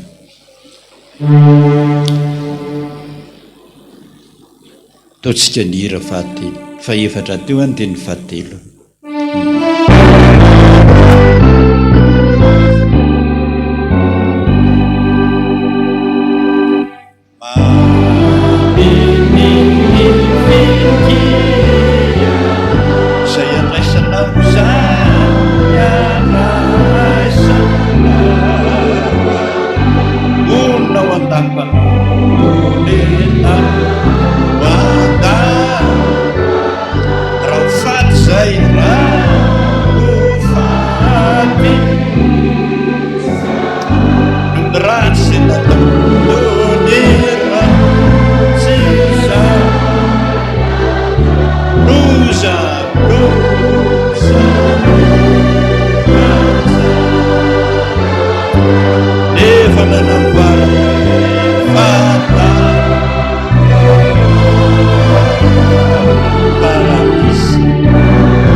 Misaotra Jesosy, misaotra, misaotra, misaotra. Ianao mihitsy Jesosy milaza fa tsisy manao ny marina ny olombelona na dia iray aza. Samy nania avokoa niala tamin'ny lalana izahay. Samy nanota avokoa very izay no anaranay ao anatin'ny boky ny fiainana. Rehefa niangona izay ka niangona, tonga saina nibebaka nitsotra ny tananao Jesosy. Zany tena cadeau ngeza indrindra eo amin'ny fiainanay. Dia ianao manindry foa, tsy olombelona akory ka ho tofo mandrakizay. Fa noho ny anarako dia ho nonoko ny fahatezerako. Tena manindry fo ianao, tena mandefitra aminay ianao. Izany niterahana anay tahaka an'izao. Tianao izay, ary tianao hatramin'ny farany. Raha mbola olombelona koa, ary rehefa rahatr' izay ahitan'izany cadeau be zany avy amin'ny rainay izahay. Oela velona ho amponay rehetra nehanao Jesosy, tenena fona, mananara fona, mba hanaovanay ny sitraponao aty an-tany. Ianaranao ny angatana izany Jesosy. Amen. Petraka isika. Zany fitiavan'Andriamanitra zany mba ho amin'ny lehilahy rehetra, mba manirika maniry, ny vehivavy rehetra, ny ankizy rehetra, mba ho lehilahin'Andriamanitra amin'izay, hitarika amin'ny asa tsara rehetrarehetra. So lasany amin'ny afo be vady aman-janaka, tsy misaingy amin'izany Jesosy. Dia miarahaba ny ray rehetritsika amin'izany, vehivavy rehetrarehetra sy ny ankizy rehetrarehetra, dia samy miteny bonne fête papa, sy toy ny mafy mety sofiny inefatra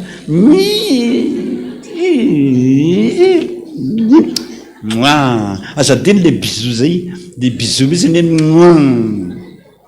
lasary vehivavy sy ny ankizy rehetra. Ray roa telo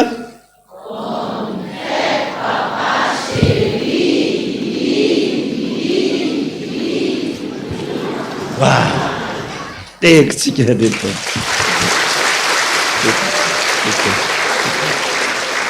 vita ny toriteny mpizambiny fa ao am-po lehilahy rehetrarehetra zany fampahirizana zany sotra tompoko.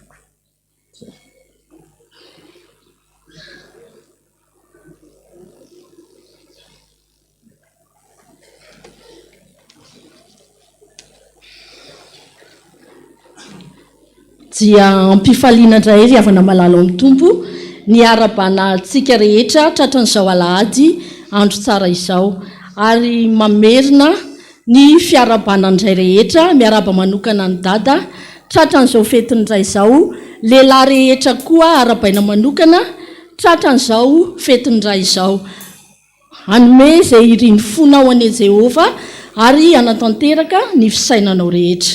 Ankehitriny dia tonga amin'ny fotoana hitrotrona mibavaka ireo mpanompon'Andriamanitra izay nanatitra fehezam-boninkazo ety amin'ny alitara masina isika. Misy 520 mianadamianaka izy ireo izay tononona mpanajana amin'ny anaran'i Jesosy.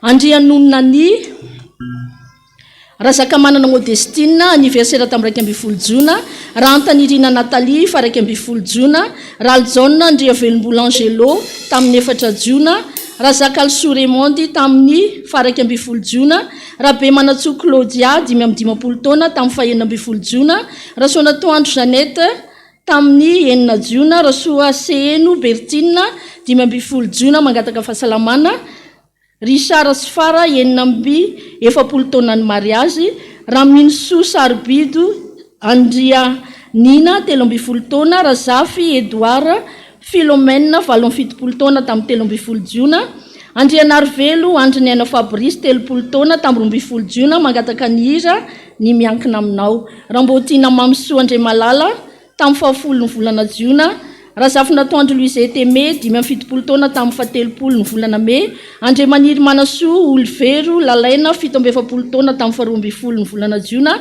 Ratsimbazafy Jimbiniaina Arsetra 70 taona mangataka asa, Andrenasolo Luka Antenaina Ambinitso 70 taona tamin'ny 14 Jona, Randriamananandro Narindra Miora tamin'ny 10 Jona, Rakotonirina Manjimby Manana Mefy tamin'ny 12 Jona, Ravono Armianta Joseline tamin'ny 11 Jona, Ravonjary Malala Hélène, Rakoto Malala Ilniaina Timéo tamin'ny 14 Jona, Rakotondrasoa Olniaina Liantso, Ramiotra Arivo Doda 50 taona, promotion Mpanarina Lavo 2 taona mangataka vavaka. Tenin'Andriamanitra izay kadô tsara indrindra omena azy ireo dia ao amin'ny Salamo 7:20, Salamo 7:20 ny andininy 120 ihany amin'ny anaran'i Jesosy. Salamo 7:20 ny andininy 120.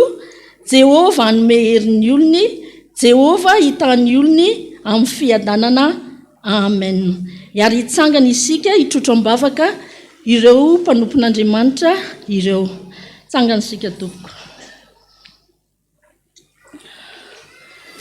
Dia tsy mbola mitsahatra amin'ny dera sy mankalaza ary manome voninahitra anao mandrakarivo izay Jesosy malalanay, ianao ilay rainay voalohany indrindra, arabainay amin'izao fetin'iray izao. Saotranao Jesosy ny tombonandro omenao andreto mpanomponao reto mbola nafahany nanatitra Jesosy amin'ny fehezam-boninkazo haningona ny altaranao masina. Misaotra Jesosy, mangataka aminao hery tanjaka fahasalamana ho an'izy ireo mba hafahany mankalaza mandrakariva zany tsingeritaony zany Jesosy. Ao Jesosy ny mangataka asa Jesosy, ianao ny hanome an'izany. Ao Jesosy ny mangataka izay iriny fony rehetra Jesosy, izay mampangetaheta sy mampisento azy Jesosy, hitahany olonao ianao Jesosy. Anambona ny tsirairay ianao Jesosy, na ny ankizy madinika ary Jesosy, mety hanala fanadinana ianao ny an'olon-tsaina Jesosy, hanome fahendreny ianao ary amarino amin'ny teninao Jesosy efa mivakina teo natao kadô azy Jesosy, dia hanome hery ny olonao ianao, hitahany olonao amin'ny fiadananao izay mananambiampy Jesosy, tsy tahaka ny fanomeany izao tontolo izao nomenao andreo mpanomponao tsirairay ireo Jesosy malala. Jesosy misy ihany koa Jesosy izay tsy nahatonga ny anarany ety amin'ny altara no ny antony maro samihafa. Andriamanitra tsy mba manavaka ianao, hitahan'ny olonao tsirairay ianao Jesosy anambona zay rehetra ny sasarany tanany ianao. Dia misaotra indrindra zoko malala, betsaka Jesosy ny tiana iangatahana, fa ianao nefa nyteny hoe na dia mbola tsy mangataka akory azy anareo dia fantatry ny drainareo izay tokony ho anareo. Dia misaotra sy mankasitraka Jesosy amin'ny anaranao Jesosy Kristy ilay zokinay malalanay no angatahana izany vavaka izany, mpanomponao no mangataka izany ary mbola nomponao mandrakizay misaotra Jesosy eo. Amen.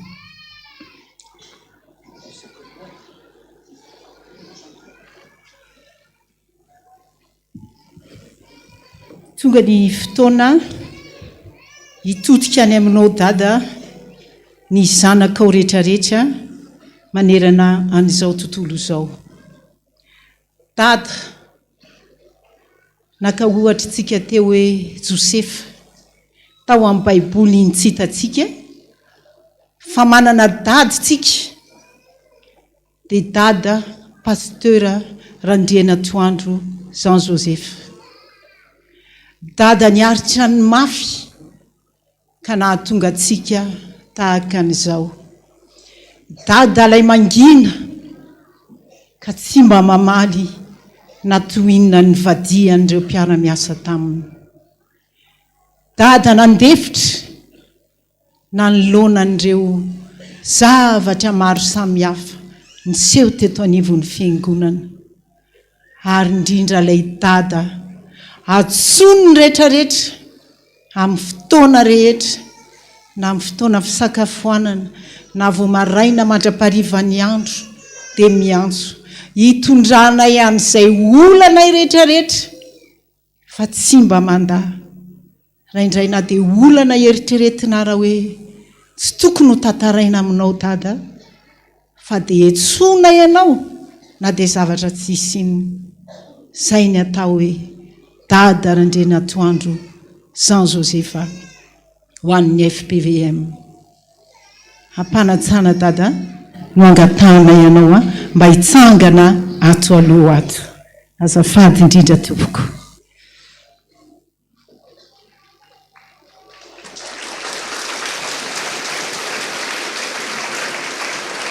Andao atao mafy be fa zay amin'ny lela maherin'Andriamanitra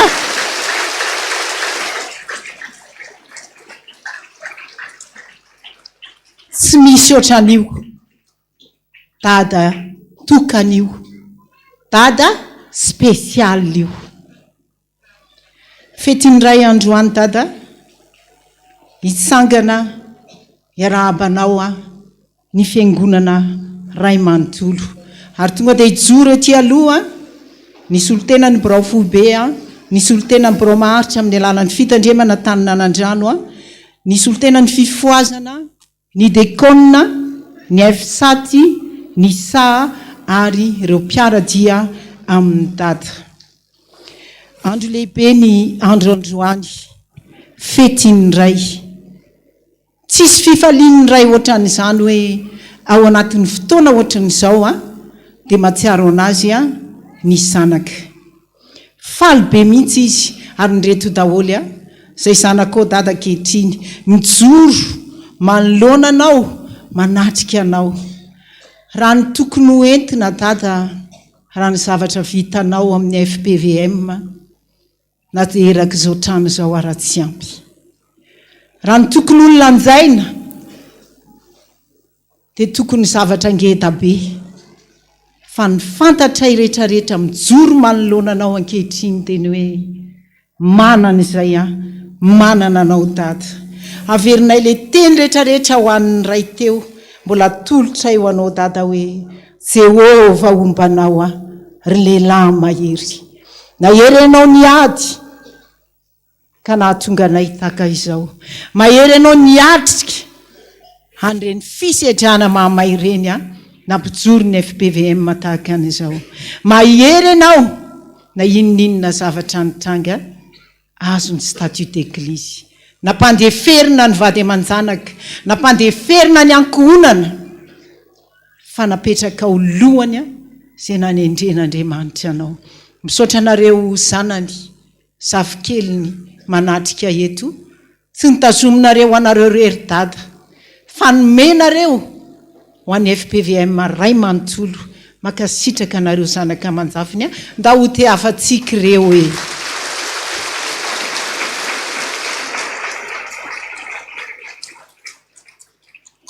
misy fanomezana kely dada atolotry ny entité rehetrarehetra kehitriny mijoro eto a raisiny dada mba ampitiavana zany fa tena kely vokatry ny fona rehetra raha nameny dada dia be da be anolotra n'izany a misesy ny birao fobeany FPVM zay tonga manatrika etona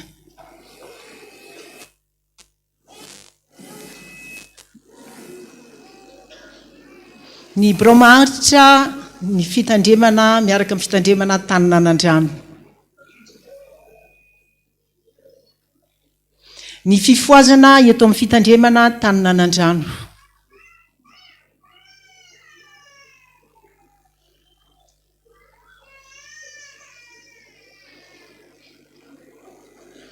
ny dekona rehetra eto amin'ny fitandremana taninanandrano solotena no tonga eo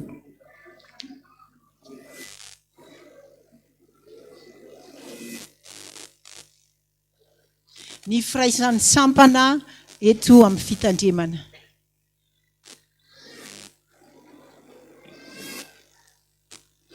ny sekoly alahady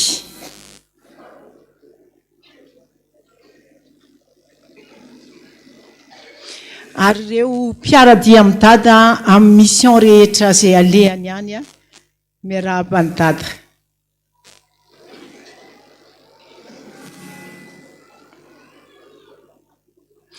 ndao tsika hitehaka mafy be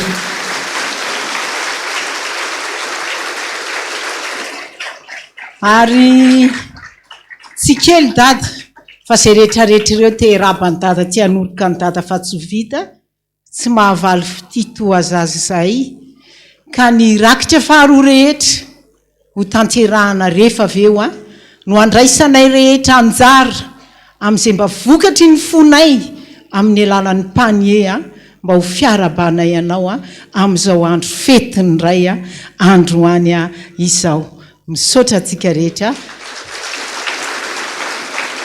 amarana anazy a dia anatanteraka hira anankiray a ny mpanompon'Andriamanitra ao arinan'izay a dia hivavaka isika mipetraka aloha tsika dia ho ataontsika rehetra le hira hoe dada mangataka ny Sandra mba hiara hira amin'zareo anao ny hira hoe dada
oridada mambina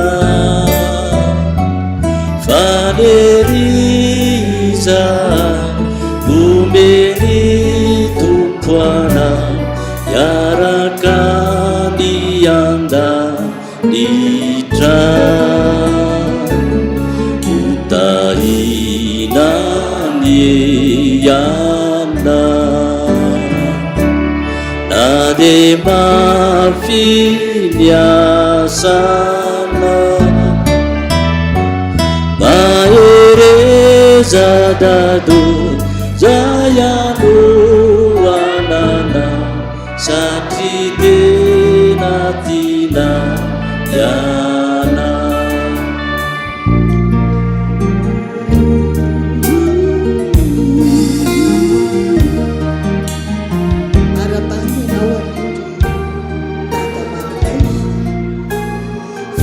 Zahay no mety tompo anao hotahina lehanao na dia mafy azy miasanao ary Andriamanitra ny fanantenanany hameno anao amin'ny fifaliana sy ny fiadanana rehetra amin'ny fonao satria masoko sy ny foko eo mandrakariva hoy Jesosy dia ampitoetra azy mandrakizay ao mahereza dado zay anoana anao foana satria tena tianay dia tena tianay ianao.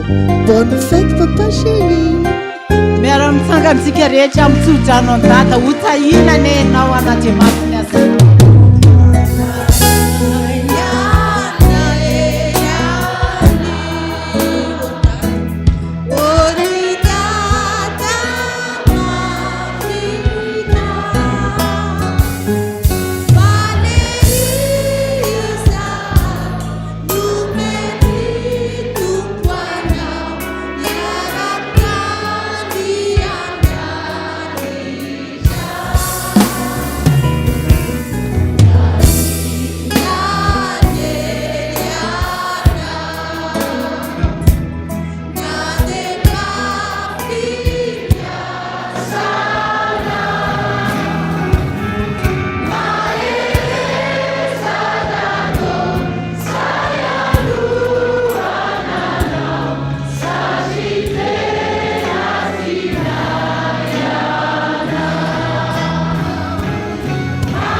Manolonana ankehitriny faly zay tena faly zay mbola manana dada tsy mahamenatra dada riariany fiangonana dada be fandeferana dada be fitiavana dada be fiantrana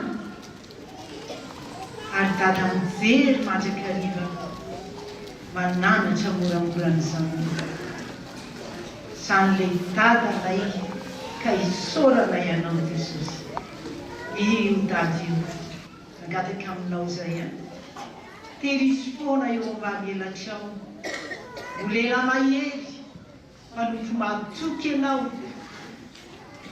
ny fanamahery zay fanarotaka ao aminy zay nonay fa ho ampitoerinao mandrakariva ao anatiny mbola hitondrany anay zanany ananarany anay zanany mba handeha mandrakariva amin'ny lalana tsara rehetra araka ny sitraponao ka rehefa ratsy zay mialety daholo zay rehetrarehetra dia mba samy antovany fiainana mandrakizay anao mangataka aminao zay mbola nomezanao tombonandro be da be ho any dada dia raha minoriaria aminay amomezanao fahasalamana feno anazy ary mieriny ho ampotianao isan'andro tahaka ny voro mahery satria lena maherinao io tsisy ohatran'io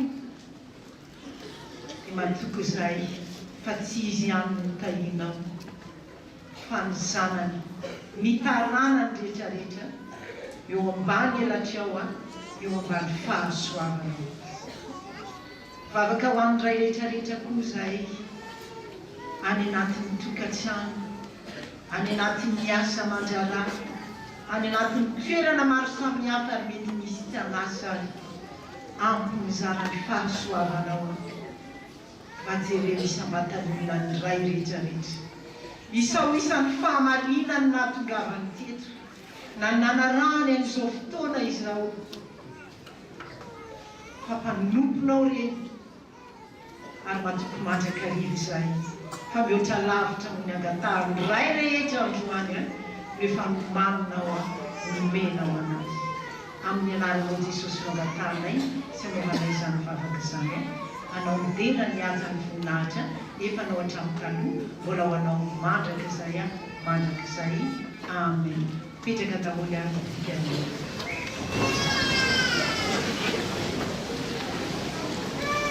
tongotsika amin'ny fotoana anatanterahana ny tsenjery mba akisy vitsivitsy no anatanteraka ny tsenjery anao ny bonne fête papa c'est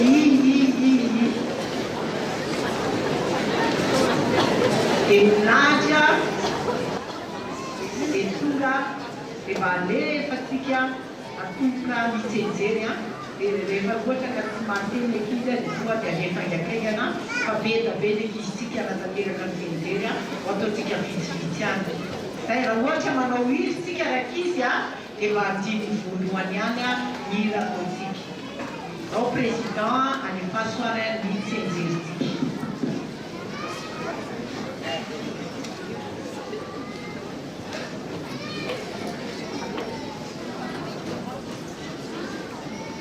zay alefa ny tsenjery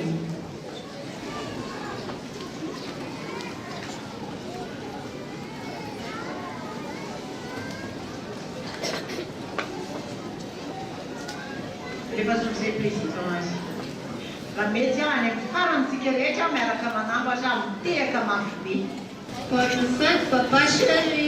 Papa, je ne sais pas écrire un poème, mais je sais dire je t'aime, papa chéri, je t'aime à la folie. Moi.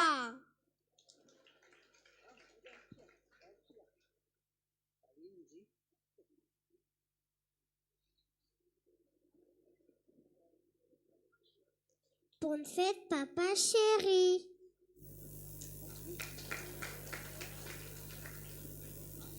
Chers parents, je vous aime tant et si j'avais plein d'argent, je vous achèterais des diamants, des fleurs et aussi des bonbons. Mais je n'ai pas de sous, j'ai juste ce petit gâteau que j'ai tant préparé pour vous montrer que je vous aime énormément.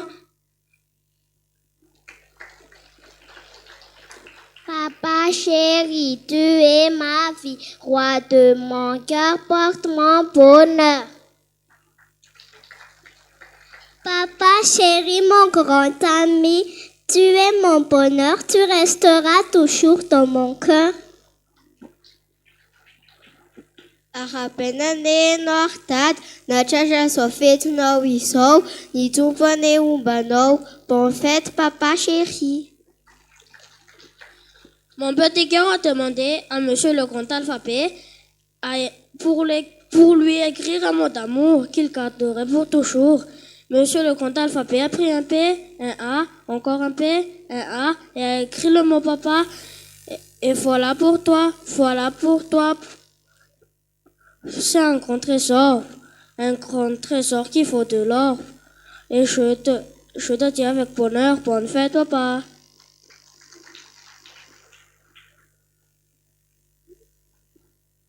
Papa, protecteur et conseiller, un monstre dévoué, pensant à moi toute l'année. Aujourd'hui, je fais ce poème. Merci, papa, et je t'aime. Mon petit cœur a demandé à monsieur le comte alphabet de lui écrire un mot d'amour pour qu'il garderait pour toujours.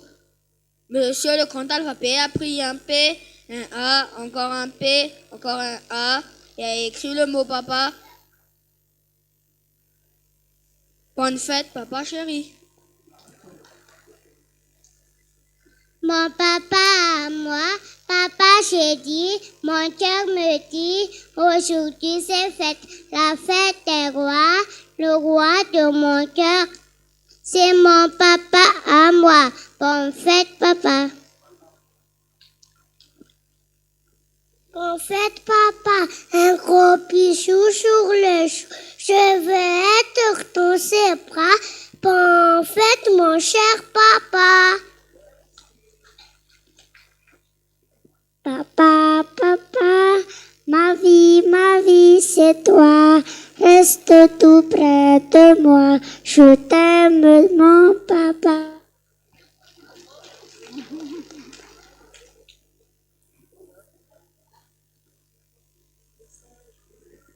Dada, ulu tukana, maswanjua mambula ni fiainaku. Sini tanjua sasarana, sineti valala ni nasachi, ni titwantanani. Dada, befitiavana, siruna nazava ni fiainaku. Nanana chana piana chani kulu kulu fachacha fitiavana sitaka chini lu. Yana wichija nuna piana chai Yashika ni fiaina kwa nyorina Nari chani mafia nao tisia Sulu ni anara nao Ni twecha wampuku ni fitiava nao Fititi manao pecha Ni fiana no reyecha oridado Tena tikiana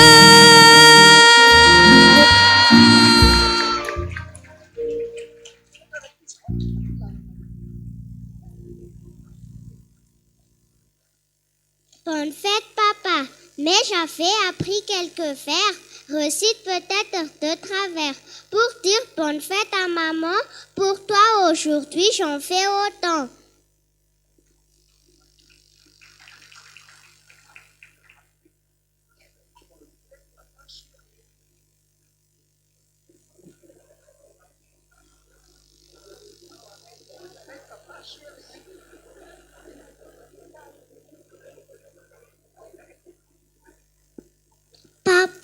Papa de mon cœur, tu fais mon bonheur, ton travail est dur, casser la nature, ta force mourir et assure ma fille. Papa, grand merci, bonne fête, papa chéri.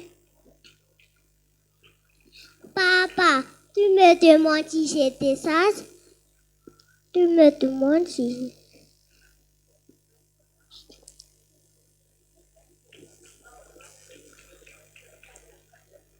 Pour mon papa chéri, je pense à toi le jour, je rêve de toi la nuit, je pense à toi toujours. Pour mon papa chéri, bonne fête papa chéri. Un papa parapluie qui me fait un abri quand j'ai peur de la nuit. Un papa tonnerre, je ne sais pas quoi faire quand il est en colère. Un papa parasol avec qui je m'envole. Quand il rigole, un papa tout court que je fête en ce jour avec tout mon amour. Bonne fête, papa chéri. Arapene nao dada na tratry izao fetinao izao ka ino fitiavako anao arapene nao. Pour papa, mon père aimé, mon père à moi, toi qui me fais bondir sur tes genoux comme un chamois, et moi, je ne sais pas quoi dire, que tu le sais déjà. Quand ton sourire éclaire tout sur notre toit, je me sens fort, je me sens roi. Quand je marche à côté de toi, je t'aime, papa. Bonne fête, papa chéri. Bonne fête, papa chéri. Bonne fête, papa puissant. Mon papa que j'aime, tu es mon tout rayon de soleil. Sans toi, rien ne serait pareil. Tout le soin, tu me fais un câlin pour que je dors paisiblement jusqu'au matin. J'aime ton quand tu me fais des bisous, quand tu me dis des mots gentils. Et tout, bonne fête, papa. Papa, je t'adore pour ta fête. Je te souhaite de tout mon cœur du bonheur. Bonne fête, papa chéri. Bonne fête, papa chéri. Je t'aime, papa chéri. Tu es ma fille. Avec toi, je me sens si bien. Sans toi, je ne suis rien. Gros bisous.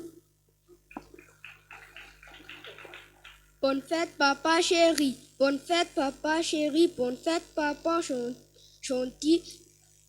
C'est toi qui guides ma fille, reçois mes 1000 merci. Bonne fête, papa chéri, tu es mon cher ami, tu es ma vraie lumière. Je t'aime de tout mon cœur, bonne fête, papa chéri, je suis très ravie. Je me sens comme un roi quand je marche à côté de toi. Bonne fête, papa chéri. Rida malala tifuku indrindra nampiana ni teny nampiana na mindra lay zakiny asa maraina hatramin'ny hariva ila dada tsy foko na ovinanaovina isaorany anao riray ao ambony nanome anay any dada tsy fohy izy lay andry akinanyneny kotsy maintso tsarovana ombeny. En fait, papa chéri, En fait, papa chéri. En fait, papa chéri, c'est ta fête aujourd'hui. Je te donne de tout mon cœur ce bouquet de fleurs. Papa, au clair de la lune, mon petit papa, en ce jour de fête, ouvre-moi les bras pour que je m'accroche très fort à ton cou et que je te fasse 1000 gros bisous. Bonne fête, papa chéri. Pour papa, j'ai tes mains pour te toucher, j'ai tes bras pour te serrer, tes pieds pour courir vers toi, pour t'appeler, j'ai ma foi, et puis j'ai mon cœur encore pour t'aimer toujours plus fort. Bonne fête, papa chéri.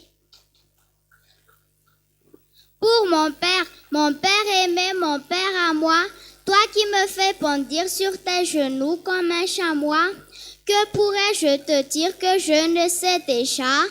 Il fait si doux quand ton sourire éclaire tout sous notre toit.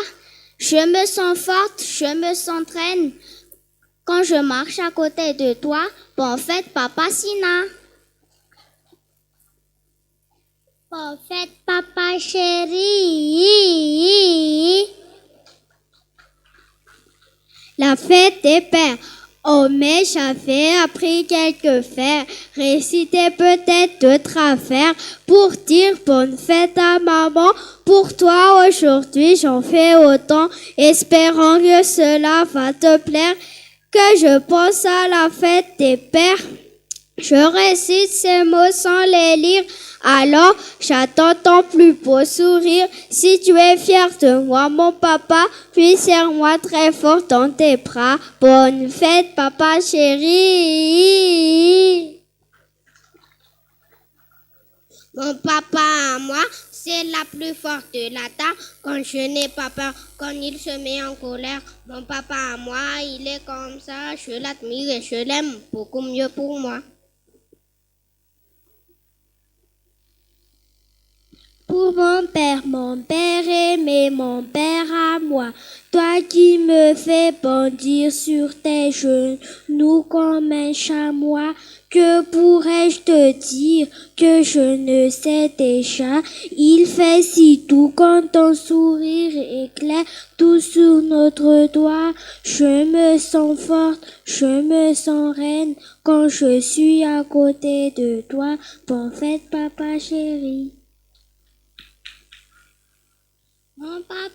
Mon papa chéri, ma grande amie, ma fille aussi, je t'aime à la folie. En juin, j'avais appris quelques vers, réciter peut-être d'autres affaires, pour dire bonne fête à maman. Pour toi, aujourd'hui, j'en fais autant, j'espérant que cela va te plaire, que je pensais à la fête des pères. Je récite ces mots sans les lire, alors j'attends ton plus beau sourire. Si tu es fier de moi, mon papa, puis serre-moi très fort dans tes bras. Tu sais, papa, mon grand bonheur, c'est de ta foi près de mon cœur. On te veut sans câlin et tu n'auras plus ton de chagrin. Loin de toi, papa chéri, je suis triste et je m'ennuie. Mon cher papa, je veux te dire, je t'aime tant à l'infini. Mon seul souhait pour toi, papa, une longue vie, pleine de joie de tout mon cœur durant ta vie, de te protéger et te bénir. Bonne fête, papa chéri, tu es ma fille, mon bonheur, je t'aime de tout mon cœur. Eni zani vaini, banufuku veni vaini, dia pula mazavare anilani dadasne. Niri vichamba dikinyala, bau vedada malala, laza ure famanina zavizau, dada malala, tifuku winjinja, laza ure famanina azavizau, niri vichamba dikinyala, bau vedada malala, laza ure famanina azavizau. Bonne fête, papa chéri.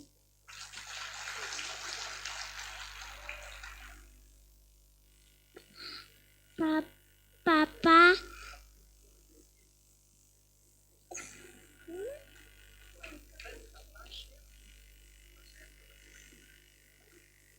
Papa.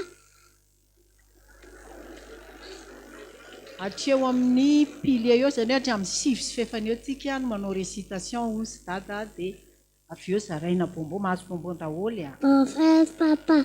Un gros bisou sur ta joue. Un an dans ta cour. Les voilà dans tes bras. Bonne fête, mon papa. I love you, Daddy. My dear Daddy. You make me happy. When I am sad, I want to tell you I really love you. When I am with you, I am so glad.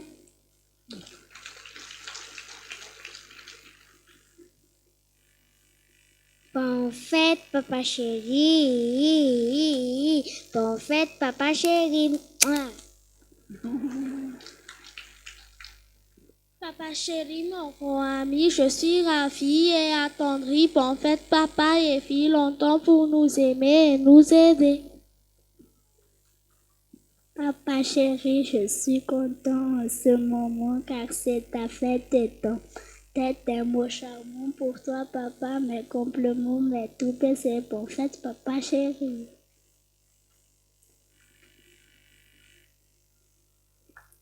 Bonne fête, papa chéri. Papa, je voudrais pour ta fête j'apporter un très beau cadeau. Non pas un cadeau qu'on achète, mais mon amour c'est bien plus beau. Bonne fête, papa chéri. Papa, si tu étais petit, tu serais mon ami. Si tu étais moyen, tu serais mon copain. Mais tu es très très grand, je ne suis qu'un enfant. Si tu m'aides à grandir, à rêver et à rire, ce sera le bonheur, on sera les meilleurs. Mon père et moi, toi que me fais bondir sur tes genoux, toi que me fais... Bonne fête, papa chéri. Bonne fête, mon papa chéri, c'est ta fête aujourd'hui. Bonne fête, papa chéri.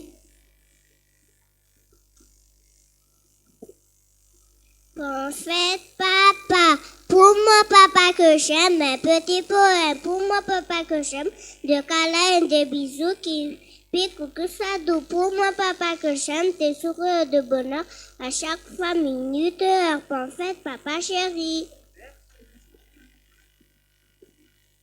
Au clair de la lune, mon ami Pélo, prête-moi ta porte, ouvre-lui les mots. Ma chantelle morte se replie. Ouvre-moi ta porte, ouvre-moi tout. En fait, papa, Papa, auprès de toi, papa, je ne crains rien, je suis bien, tout va mieux, je suis heureux, je t'adore plus encore, pour fait, papa. mon papa que j'aime, tu es mon tout rayon de soleil, sans toi rien ne serait pareil. Tous les soirs tu me fais un câlin pour que je dors paisiblement jusqu'au matin. J'aime tant quand tu me fais tes bisous, quand tu me dis des mots gentils et tout. Je t'envoie ce joli poème pour que tu saches que je t'aime. Bonne fête, papa chéri. Papa, toi ma jolie papa, toi que j'aime tant, je te fais mille bisous partout dans ton cou. Papa, je t'aime de tout mon cœur. J'ai des choses, papa et la rose pour un jour, papa pour toujours. Bonne fête, papa chéri. Un tout petit poème pour mon papa que j'aime, un gros baiser gentil pour mon papa chéri et un joli sourire pour lui faire plaisir. Bonne fête, papa chéri. Bonne fête, papa chéri.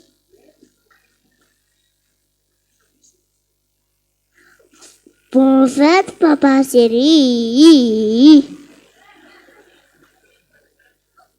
Un tout petit poème pour mon papa que j'aime. Un gros baiser gentil pour mon papa chéri. Et un joli pour les faire plaisir. Bonne fête, papa chéri. Bonne fête, maman.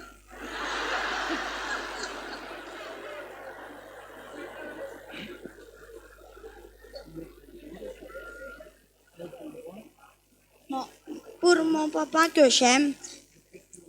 Pour mon papa que j'aime.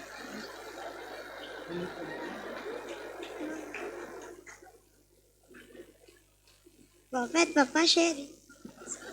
Quel si ça? Petit papa, c'est aujourd'hui ta fête. Maman m'a dit que tu n'étais pas là. Voici des fleurs pour orner ta tête. Un doux baiser pour consoler ton cœur. Petit papa, petit papa. Zao nanaovantsika azy a milahatra mahitsy daholo nareo a dia miara miteny hoe bonne fête papa CII a dia zaraina bonbon daholo.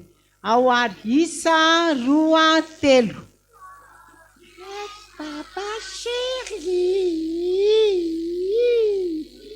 Atambatritsika nytiaka mafy be a. Zaraitsika bonbon reo ankizy ireo a.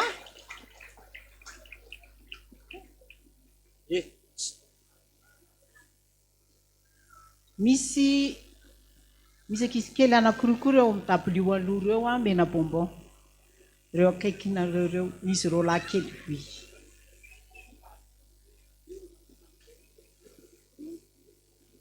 Saotra ny tompontsika vita izay rehetrarehetra izay a. Ankehitriny dia andeha hiroso anatanteraka ny fanatitra. Ny fanatitra ho tanterahantsika androany a dia indroa ny rakitra voalohany a, fa ny rakitra faharoa kosa izay amin'ny panier araka ny fanambaran-teo ho antsika rehetrarehetra te rahaba ny dada te hanome fanomezana ho anazy a, andeha ho ataontsika ny anatin'ny panier ihany a, izay rehetra vokatry ny fonao ampitiavana ho valibabena ho fiarabana an'izao dadantsika izao a, ao anatin'izao fety de père izao. Rehefa avy eo ny iray mpianakaviana rehetra andeha hiroso iseho eto anatrehan'i Jehova anatanteraka ny procession. Rakitra voalohany ho an'ny fiangonana, ny panier rehetrarehetra kosa ho atolotritsika amin'ny fofeny fitiavana ho an'ny dada. Izay manome ampifaliana no ankasitrahana indrindra. Anatanteraka ny hira ny sanantsika.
Zilalo Chanyana Zanapo Manatino Pau Diana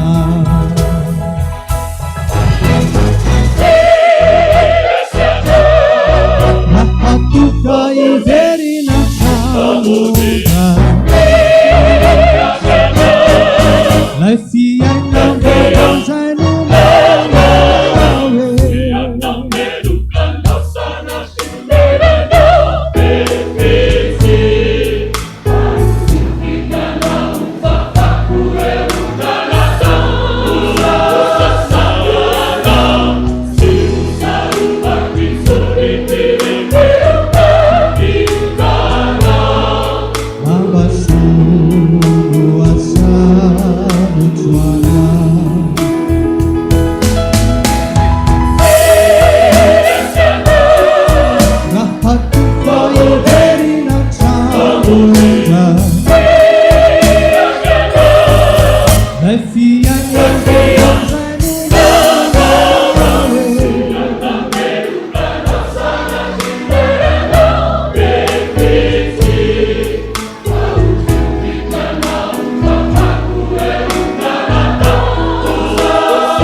Efa miarabantsika fiangonana ny amin'izao fanompoam-pivavahana voalohan'izao. Miaraba ihany koa ny raim-pianakaviana rehetra ny amin'ity andro an'ity ary miaraba manokana any dada Randrenatoandro. Tenin'Andriamanitra ho anareo Jehovah ne hiado anareo fa ianareo kosa anginy. Toy izao ny ranam-piangonana izay voatray.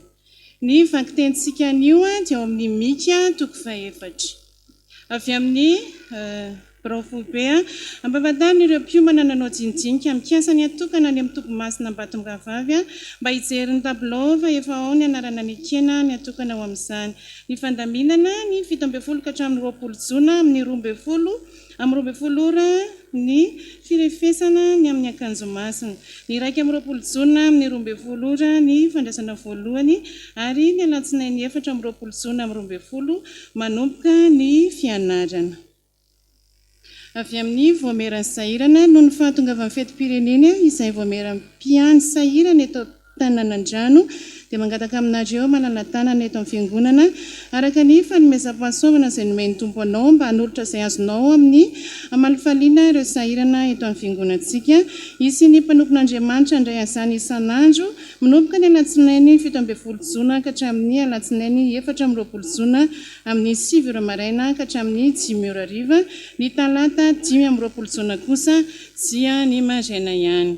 Avy amin'ny CFF izay koralina foibe dia manao fisaorana ho anareo tamin'ny nanohananareo ambavaka sy tamin'ny hetsika rehetra izay nitanterahanay tamin'ny herinandro mokatray. Izany dia nazahoana vola 33 571 532 ariary. Andriamanitra manankaream-pahasoavana ne anonotra izay rehetra vitanareo anay. Tifaliana ho anay CFF ny manolotra 3 millions d'ariary ho fanohanana ny fiangonantsika amin'ny ezaka tabilio izay atao amin'ny rihana faharoa. Avy amin'ny MIM vondrona zazavavy ilazana antsika ray aman-dreny dia konina mpiafa izay mpamakilainy Madagasikara fifondrona voalohany dia anatanteraka ageny 13 jona ho amin'izao ao amin'ny rihana fahatelo ny efitrano 420 manomboka amin'ny 2 ora sy sasany. Avy amin'ny vondrom-pampianatra ny sampana vondrom-pampianatra dia efa mampafantatra antsika fiangonana fa ny herinandro bokatray dia ho tanterahana ny 20 jona ka hatramin'ny 30 jona ho amin'izao ny fandaharam-potoana ny alakamisy 17 jona amin'ny 2 ora sasany fampianarana soratra masina iarahana amin'ny pasteur José Alain mitondra ny lohateny hoe mpanompo mahasoa hoe sabotsy 19 jona manomboka amin'ny 12 ora sasany fiarah-misakafo sy mifaly amin'ny rihana faha-efatra ny alahady 30 jona tontolo andro dia fanateram-bokatra. Avy amin'isa mijanona avokoa ny mpampianatra sekoly alahady aorian'ny fampianarana izay atao anio ilazana ihany koa mpianatra fa mianatra tsika rehefa vita izao fanompopo vavahana izao ary anio koa no anatanterahana ny répétition générale antsika mpampianatra antsoina ihany koa ny dekona mpiansa rehetra fa misy ny fivoriana iarahana ho fandaminana ny vokatra ny isa dia faly manasa antsika fiangonana anotrina azy ireo amin'ny herinandro bokatra izay ho tanterahana rapitso 17 jona ka hatramin'ny 13 jona mitondra ny lohahevitra hoe vokatra vao asiny izao no andidy ka hosongavoko amin'ny firenena rehetra ny taranak'Israely. Ny voalaza amin'izany dia fianana valosoa ny mpianatra sekoly fandaharam-potoana ny alahady 9 jona fanokafana ny rihana voalohany mandritra ny fampianarana an'isa ny alarobia 7 jona mivarotra sakafo mafilotra ny alarobia 10 amin'ny 2 ora sasany film projection dessin animé ara-pilazantsara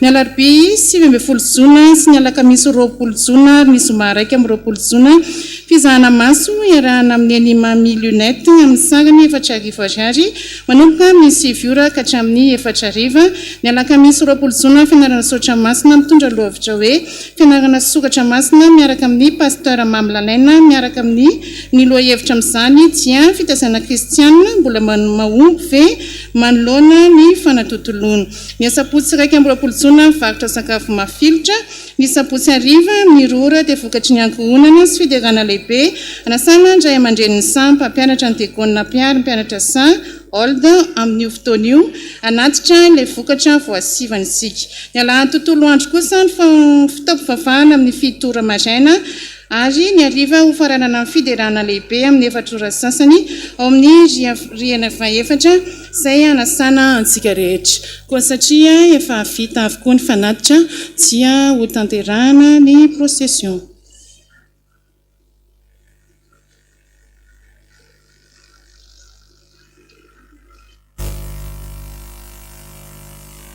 Sotra tsika rehetrarehetra efa nanao procession vehivavy anaovana W any ambony na vita be izy atsika lehilahy zao anao procession tsangana daholo ny lehilahy anonira hoe ina ny tiany lehilahy atao hira ho an'i Jesosy hoe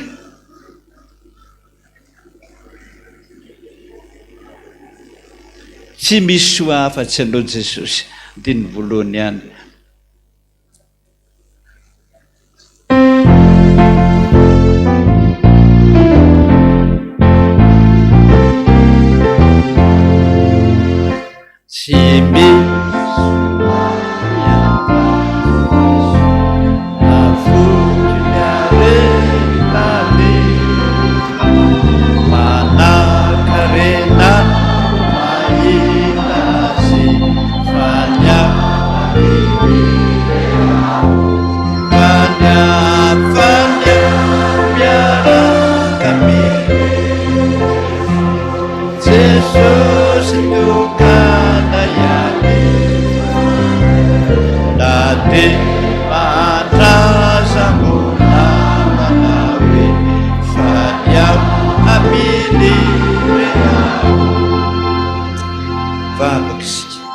Jesosy efa navita be ho anao misy any lehilahy hatramin'izay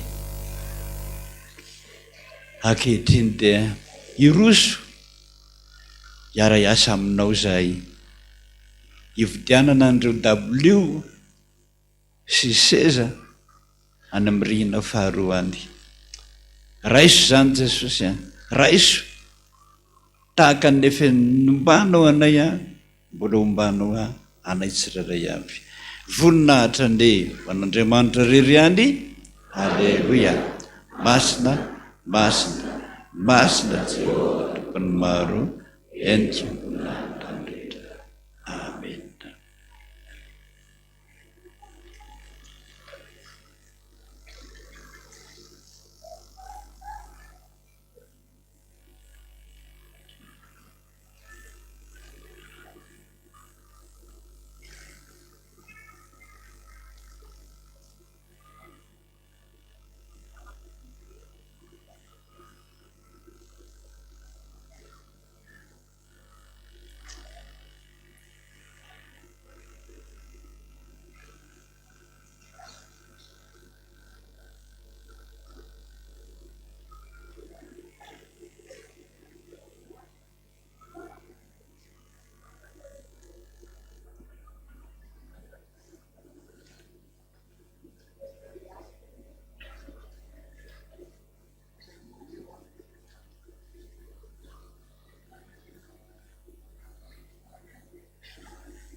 avy amin'ny sampana fanantenana sony aminao dekona mpian'ny sampana fanantenana sy isika ray aman-dreny mpikambana ankizy kely fa isivirena iarahana ampiron fikambanana anio lahady 9 jona ao amin'ny efitrano fivoriana amin'ny telona tolakandro avy any ivelany avy amin'ny FPVM Ambotseno no mahiray antsika ao amin'ny tombo ny komity fananganana ny simy FPVM Ambotseno dia manasantsika mpiara-mivavaka mba handray anjara ny fividianana plakety amin'ny vidiny izay alina ariary avy amin'ny FPVM Ambohitrakatsy fiononana ilazana antsika zanak'ampilaiza rehetra eto amin'ny FPVM Ambohitrakatsy finoana mba samy hanotrana ny alahady ambotandrina ny 17 jona ho avy izao izay ho tanterahana ny tanindrazana misy ny varotra isan-karazany ny lavandy ny fiderana ny fitombavaka dia manomboka amin'ny 7 ora sasany ny fianeraisana dia hiainga eto amin'ny fiangonana katolika Manjakaray amin'ny 9 ora sasany maraina misy ihany koa ny filan-kevitra izay ahafahantsika miantso raha andan-tany ny andinindiny isika avy amin'ny FPVM Ambohidratrimo Anala ny mpitandrina sy ny birao ny fiangonana FPVM Ambohidratrimo Anala dia faly manasana ireo mpianakavy ny finoana rehetra iaraka hideran'Andriamanitra sy ifanotrana aminay amin'ny sehatra maitso Anala mahitsy ny 13 Jolay izay efa lasa moa zany izy ity dia tovolahy mitady asa 17 taona mpiomana tsy manambady mitady asa toy ny gardien na ikarakara na receveur na manœuvre raha manalinanao zany dia misy telefona napetrany eto afaka raisinao ao amin'ny tompona andraikitra filazana fanambadiana Andriamatora Milson Philibert Ramatora Zafiaramanana Bernadette Andaniny Ramatora Zafindrafara Celestine Andriamatora Mbelomanana Raymond Pasteur Rasoar Lalaina Mino Eva ankilany dia falamanasana ireo anatrika ny fanamasinana ny fanambadian'ny zafy ny zanany Ramilson Andriamanjarivo Tantely sy Rambelomanana ny Rintso Fitahiana izay ho tanterahana amin'ny FPVM fiadanana Betlehem Ambomalaza ny sabotsy 17 Jona amin'ny 2 ora tolakandro Andriamatora Kotondralambo Marsial sy Ramatora Oly Arivero Lalaina Eme Andaniny Andriamatora Kotomenjana Ardona Sosy Ramatora Kotofora Zafindraety Sendra Asina ankilany dia faly manasanareo anatrika ny fanamasinana ny fanambadian'ny zanany Marsial Rambo Hertso Aina sy Rakotomenjanahary Roxane izay ho tanterahana eto amin'ny fangonantsika amin'ny alahady 9 Jolay amin'ny sabotsy 9 Jolay amin'ny 7 ora maraina Rasoarnor Augustine Andriamatora Zakasan Antsamanana Bien-Aimé Ramatora Vololoniaina Lala Rivolisy Andaniny Andriamatora Fahary Malala Hilarion Louis Martin Ramatora Andrianarivelo Rondro ankilany dia faly manasanareo anatrika ny fanamasinana ny fanambadian'ny zanany Razaka Sanrika Kevin sy Faly Armalala Tahir Mianta izay ho tanterahana eto amin'ny fiangonantsika ny sabotsy 9 Jolay amin'ny foloza mazaina raha misy mahita ny tsy tokony anamasina zany fanambadiana zany aoka izy ampandre ny tompona andraikitra filazana manjo amin'ny finoana sy fisanganany tena maty no ampanandrasana antsika ny fodimandry ny reto mpanompony manaraka reto Razoely Malala Ernestine pasteur Iraka avy amin'ny FPVM Mandrepakely promotion Tsomiova mpiandro promotion Tsikivy Nodimandry rehefa ny vahiny 2 taona teto an-tany hoy zanany efatra menada izay Iraka Andrianaljatovo manitra Sinarivo mivady filohan'ny vovonana promotion eto amin'ny FPVM no misolo tena azy ary ny fianakaviana manontolo ny nofiny dia efa napetraka eny amin'ny fahasanidrazany Andria Mihaja Sombola Miora Lotomandry ny zoma 7 Jona rehefa ny vahiny 17 taona teto an-tany hoy ny ray aman-dreniny izay mpiandry promotion Panasoa ary ny fianakaviana manontolo ny nofiny dia efa niala tao an-tranony ary efa napetraka eny amin'ny fahasanidrazany Razona Arnesy Hajamalala natsonony ray notany aminy ny 7 Jona rehefa ny vahiny 15 taona teto an-tany olo vadiny Rakoto Mamonjy Jean de Dieu Nirina sy ny fianakaviana manontolo ny nofiny ihany koa dia efa napetraka eny amin'ny fahasanidrazany Razoely Tseno Raely promotion Lalampamozena Nodimandry rehefa ny vahiny 2 taona teto an-tany hoy zanany efatra menada sy ny fianakaviana manontolo ny nofiny dia hiala ao an-tranony anio lo de H57 Ankerana anomezam-boninahitra an'Andriamanitra eto amin'ny fiangonantsika amin'ny ray oratoandro mialohany ametrahana azy any amin'ny fahasandrazany eny Ambohibe Ilafy dia Andriamanitra tompo mifampinonana ne ampiona ny fianakaviana Tramanjo voninahitra ne ho an'Andriamanitra ireriany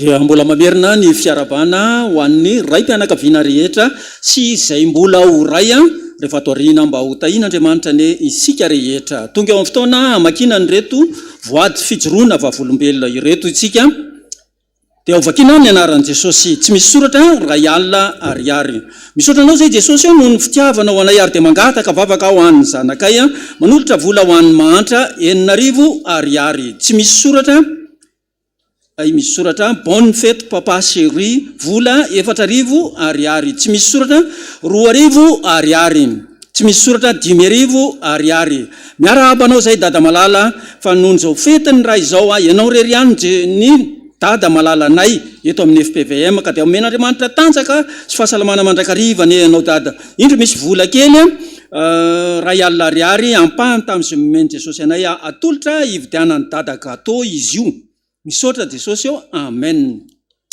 misaotra sy mideranao zay Jesosy eo noho ny voninahitra mandrakariva aseho anao anay mankalaza ary manaja anao zay Jesosy Kristy tompo fa notahinao ka dia salama soma tsara ka dia tratro zao andro androandro zao indray ka dia tiany ampahafolo ny pension koa tolotro meko amin'ny foko manontolo ka dia raisy tompo vola 2,000 sy 4 alina ariary mitsinjara toy izao ny ray alina ariary bonne fête de père ho an'ny dada RGJ ary 6,000 ariary ho an'ny mpitandrina ambanivohitra 6,000 ariary ho an'ny toby Ambotsimelo fitambaran'izany 22,000 ariary ty dia nofy efa natolotra ny dady zany anambara ny dikany izany izy vola 2,000 ariary tsy misy soratra 10,000 ariary faly miarahabanao zay Andriamanitra ray zanaka fanahy masina amin'izao fetiny ray izao ankinina feno ao ampelantananao Jesosy ny fiainanay manontolo dia ho tanteraka aminay ny teninao ny zanako sy ny asan'ny tanako dia aoka ho adidika any misaotra Jesosy io manolotra vola izy 325,000 francs apahafolo karena amen mangataka vavaka avy amin'ny ray aman-dreniny mpitandrina sy mangataka ny hira 480 tompoka raha azo atao dia mitsinjara toy izao zany voly zany ho an'ny dada RGJ 115,000 francs ho an'ny Tony Herman 105,000 ariary francs ary ho an'ny pasteur Marcelin 105,000 francs dia ny mpandray fanasan'ny tompo no nanolotra izany ity Jesosy ny ampahany tamin'izay nomenao anay dia mangataka vavaka aho ny asa fanompona ataonay dia misaotra Jesosy manolotra vola izy 10,000 sy ray alina ariary ity dia misy tononkalo atolotra ho an'ny dada ity nanolotra vola izy ray alina ariary efa natolotra ny dady zany tononkalo zany ho an Jesosy reriany voninahitra ane ho anao reriany ray zanaka fa namasina misaotra anao zay Jesosy tamina malinao vavaka anay ka de nomenao zaza ihany koa ary efa ela aza no nitady an'izany zahay ankehitriny tompo dia misaotra anao tsy isaotra ary ioby ny anaranao mandrakarivo zahay ka de indro manao zao apafolo karena zao ho anao vola 50,000 francs na ray alina ariary anaovana ny asan'Andriamanitra. Misaotra Jesosy fa dia validé ny année scolaire ny zanako any ampitan-dranomasina any ary de mangataka Jesosy amin'ny asa sy amin'ny vacances sarosarotra ny soratra vacances zao CDT de manolotra vola izy 50,000 francs na ray alina ariary anapina ividianana ny seza eto amin'ny fiangonana. Misaotra betsaka Jesosy fa de mbola ny famindraponao sy ny fahasoavanao no mbola natoy izao anay ary de mangataka Jesosy mba hositranonao ny marary ao amin'ny nonoko iny misy vola kely ray alina ariary vokatry mifokoka de raiso anao anaovana ny seza ao amin'ny 2e étage. Misaotra Jesosy fa de nositranonao zanako ary de mangataka aminao Jesosy mba ho afaka amin'ny aretina rehetra izy amin'izany vola 4,000 ariary.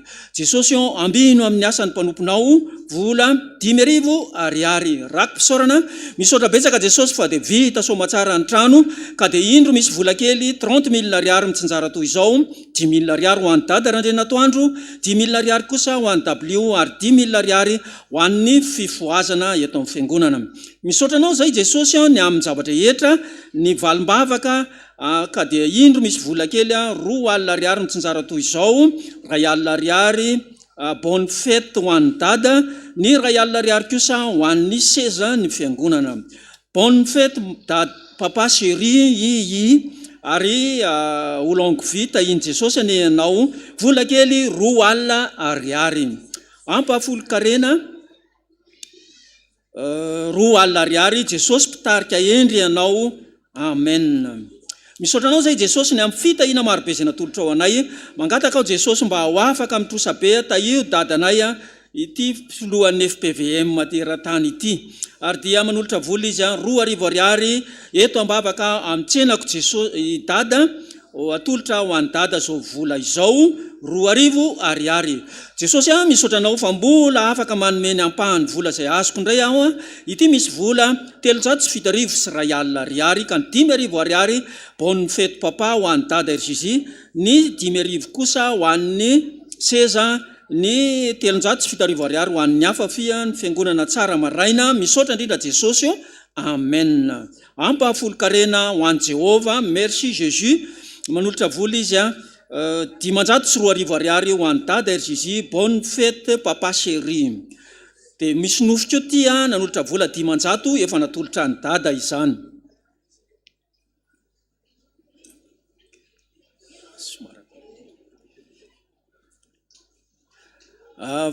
Fiarabana tratra ny fety atolotra ho an'ny dada randrenatoandro vola 2 alina ariary. Manolotra vola 1,000 ariary atolotra fiarabana ny dada mangataka vavaka ao mba tokatrano vanina ny ankohonana fa misy fahefana miditra antsokosoko sarosarotra le soratra mahatonga ny zanako lasa miady foana ka dia tsy mifanaraka amiko mihitsy izy ireo. Dia misaotra Jesosy manolotra vola izy 1,000 ariary ho an'Andriamanitra. Salamo 103:2. Misaotra Jesosy fa de notahinao ka de vita somatsara ny passeport izay natao. Dia mbola apetrako ampelantananao mandrakariva ny visa ny dingana manaraka rehetra izay kasaina atao. Indro manolotra vady 10,000 ariary kely ka dia vokatry mifoky zany atolotra ho anao Jesosy omena ny kamboty eto amin'ny fiangonana 10,000 ariary. Rako pisaorana 200,000 francs na 40,000 ariary mangataka vavaka avy amin'ny dada. Ty indray Jesosy ny ampahafolony tamin'izay nomenao anay anaovana ny asanao ka dia ambavangio Jesosy ny fonony ankohonako tsy hovariana amin'izao fiainana izao fa ana tena tateraka sy vavaka aminao izy ireo. Manolotra voly izy 4,700 ariary ho an'ny seza ao amin'ny 2e étage. Misaotra betsaka Jesosy no ny foko manontolo no anolorako ty fa feno 20 taona izahay tsapako fa mbola tsy mandao ahy anao. Ny fiainako ambany ankiniko mandrakariva ao ambany fitahinao tiako be anao Jesosy. Manolotra voly izy 2 ariary mitsinjara toy izao 2 ariary ho an'ny fiangonana 2 ariary fête de père ho an'ny dada RJJ. Misaotra anao zay Jesosy no ny amin'ny fitiavanao sy ny famindram-ponao ka dia no tantananao ny fiainanay mianakavy kely narovanao tamin'ny ratsy rehetra izahay dia manolotra voady ho an'ny dada 25,000 francs ary 25,000 francs ho an'ny fiangonana rakom-pisaorana. Misaotra anao zay Jesosy malala noho ny tantananao ny dianay tany Antafika Masina tany Antanambao ka dia mana dia maro aza ny sakatsakana sy ny devoly tamin'izany rehetra zany dia vita somatsara. Misaotra indrindra Jesosy vola 2 ariary ho an'ny W ny fiangonana tsy misy soratra 2 ariary. Misaotra anao zay Jesosy malala navitany mariazy ny tendry sy mirana ko dia manolotra voly izy ireo 2 ariary anaovana ny W mpiangonana. Isaia 45, 22, 24, 26 Jesosy misaotra anao ny mpanomponao fa dia tratra ny taona na terahana ka dia feno 70 taona Irazafy Edmond. Fa misaotra be dia be Jesosy Kristy fa mangataka aho mba tsy ity mba ho salama somatsara ity Jesosy ny ampahafolo karena omena ny dada pasteur 7,000 ariary. Misaotra Jesosy amen. Atolotra ho an'ny dada izao no ny fetiny ray tahiny Jesosy eny anao ry dada ary dia mba eto ambavaka aho mba azo tansitrano eto Antananarivo ary dia manolotra voly izy 2 ariary ho voninahitra Andriamanitra irery ihany. Dia ty koa dia nofy efa natolotra ny dada izany. Manolotra voly izy 10 ariary ampahafolo karena 9 ariary. Misaotra betsaka Jesosy no ny famindram-ponao sy ny fiatranao.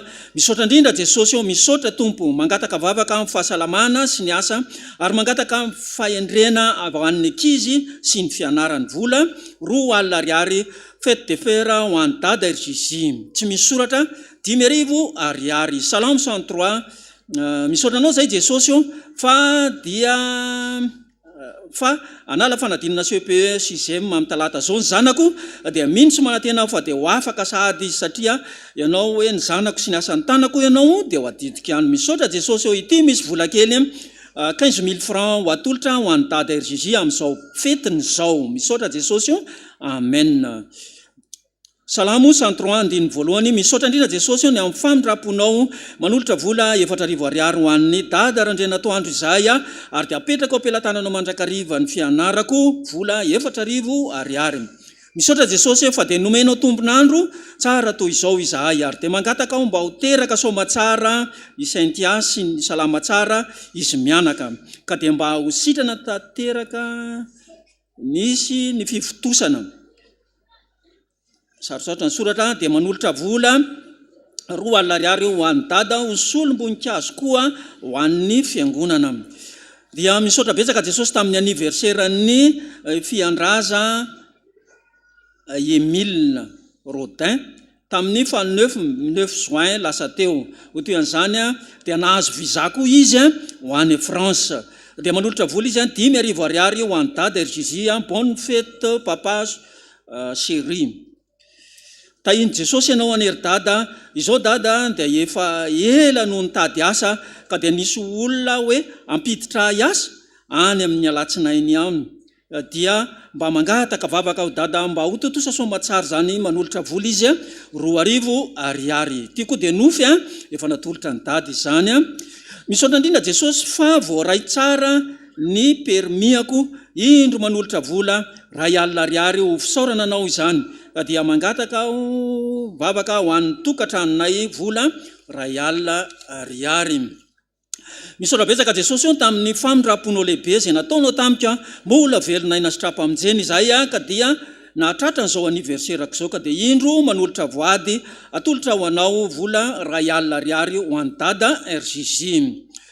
salama dada arabaina ianao a tratra mifetiny ray a ka dia tahiny tompo mandrakariva nge ianao a ola avandro ianao ry dada ary mangataka vavaka ao mba hahita vola anaovako ny tranoko fa tena sahirana be izay dia mangataka vavaka koa mba hahita asa ny zanako ary rehefa mitady asa izy a dia tsy tafiditra foana nefa ny dosie efa tafiditra ary dia misaotra tompoko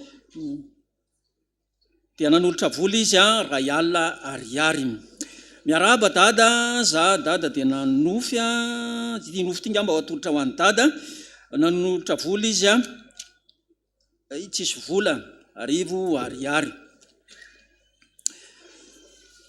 izao dada dia mba mangataka torohevitra fa hanao examen à 2 amin'le 19 zao a nefa tena tsy mahay mihitsy a na ny mpampianatra ary miteny hoe tena mbola lavitra mihitsy a ny fahaizako an'izany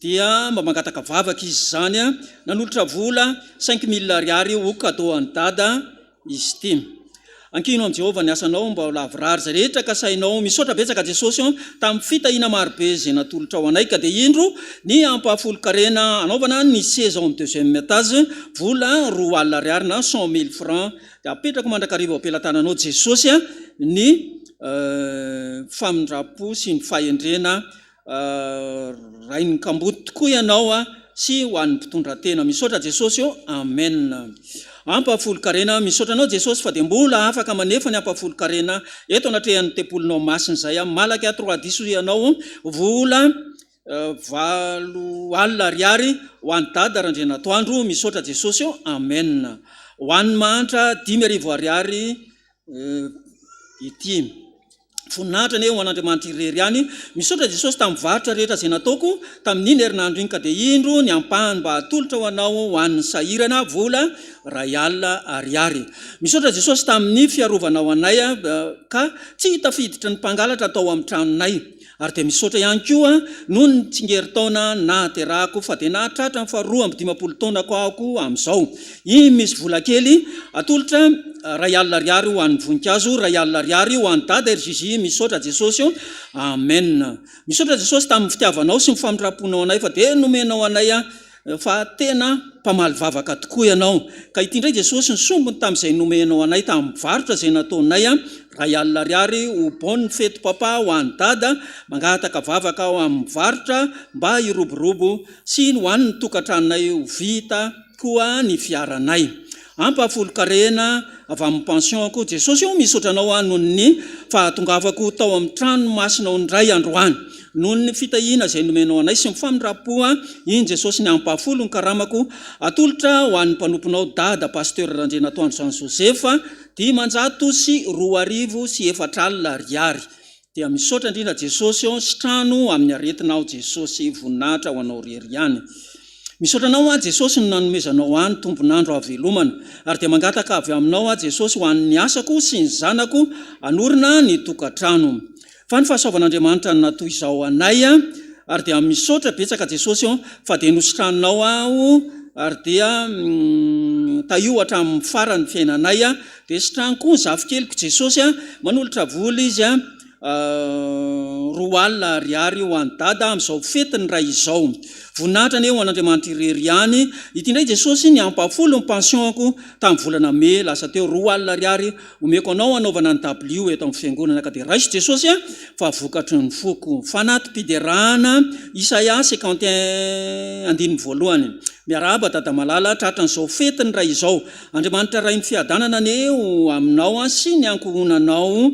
dia iny dada sheria manolotra bizoanao mamy be izay dia voninahitra ho an'Andriamanitra irery ihany anolotra vola izy 10 sy 2 alina ariary ho an'ny dada voninahitra ane ho an'Andriamanitra irery ihany Jesosy misaotra anao zahay Jesosy fa mbola notahinao ka dia mbola nahatratra ny 5 amby 70 taonako tamin'ny 70 volana me sy lalaina 7 amby 70 taona tamin'ny 12 jona teo dia lehibe ny fitiavanao anay Jesosy ka dia misaotra anao izahay manolotra vola izy 30 000 francs ka ny 25 000 francs ho an'ny fananganana amin'ny fiangonana 50 000 francs ho rankom-pisaorana ho amin'ny pasteur any ambanivohitra. Ny fitambaran'izany dia 300 000 francs na 60 000 ariary.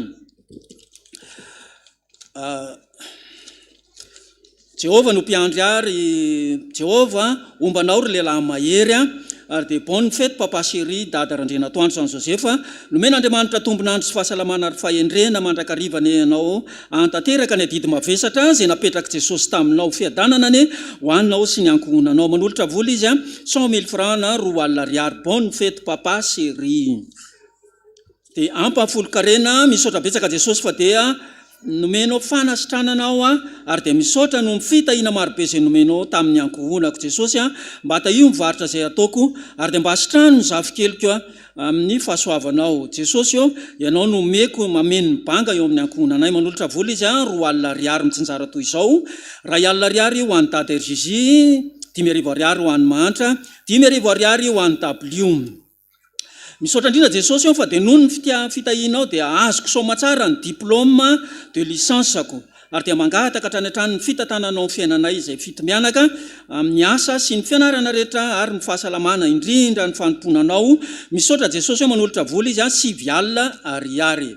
Voady masina misaotra Jesosy eo ity ny fanampy 2 alina ariary ka dia ny 2 alina ariary ho an'ny Mantra, 2 alina ariary ho an'ny W amin'ny fiangonana ka dia mba mangataka vavaka aho mba andeha tsara ny varotra rehetra sy ny asa izay ataonay. Mino a Jesosy fa dia miaraka aminay mandrakariva ianao. Misaotra Jesosy, amen. Fanatim-pisaorana misaotra Jesosy fa dia notra fitahina rehetra fa dia tena tsapako tokoa tao amin'ny fiainako izany. Tsy ho avaliko Jesosy ny soa rehetra izay nataonao taminay. Tia anao a Jesosy manolotra vola 4 alina ariary mba jereo Jesosy ny asa fivelomana ny mpanomponao ka dia mba asitrano indrindra Jesosy ny mpanomponao ary dia mangataka vady sahaza ho ay ianao. Dia misaotra betsaka Jesosy fa dia mandeha soma tsara ihany ny asa ho anao irerianany voninahitra mandrakizay. Amen. Ka dia apetraka ao ampelantananao ny fiainanay manontolo ary ady ny ady anay ho mpandresy mandrakariva ianao. Ity Jesosy ny ampahany tamin'izay nomenao anay vola 12 200 000 francs afa ny 6 millions de francs ho an'ny fête de père ny dada Erzizy ary ny 6 200 000 francs kosa ho an'ny seza ny fiangonana. Ity dia nofy atolotra ho an'ny Mantra 10 ariary efa nomenany dada izany. Farany voninahitra ho an'Andriamanitra irery any Salamy 3:10 amin'ny anaranao Jesosy ny anolorako ny ampafolo-karena ho rako mpisaurananao no amin'ny teninao amin'ny Malakia 3:10 dia raiso Jesosy fa vokatry ny foko izany ary dia mba ho taty raha ho amin'ny mandrakariva ny teninao. Misaotra indrindra Jesosy amin'ny anaranao mahery no angatahana izany. Fahafolo-karena 32 000 ariary rako mpisaurana 600 ariary dia misaotra Jesosy amen. Dia toy izay ry havana ny voady izay nataontsika. Farany dia misy tolotrasa ity mitady mpanampy an-trano kilasy mandry tompoko raha azo atao mpiandry na mpiomana dia aoka iantso an'ity numéro ty 034 10 108 00 034 10 108 00. Midika izany fa dia mamaly vavaka antsika Andriamanitra amin'ity androano an'ity ko dia ny isan'ny voady tamin'ity andro ty teto amin'ny réseaux sociaux dia 71 tao amin'ny rihana voalohany 30 tao amin'ny rihana faharoa 14 rihana fahaefatra 18 ny fitambaran'izany 115 520 amin'ny zato voninandrany ho an'Andriamanitra irery ihany. Amen.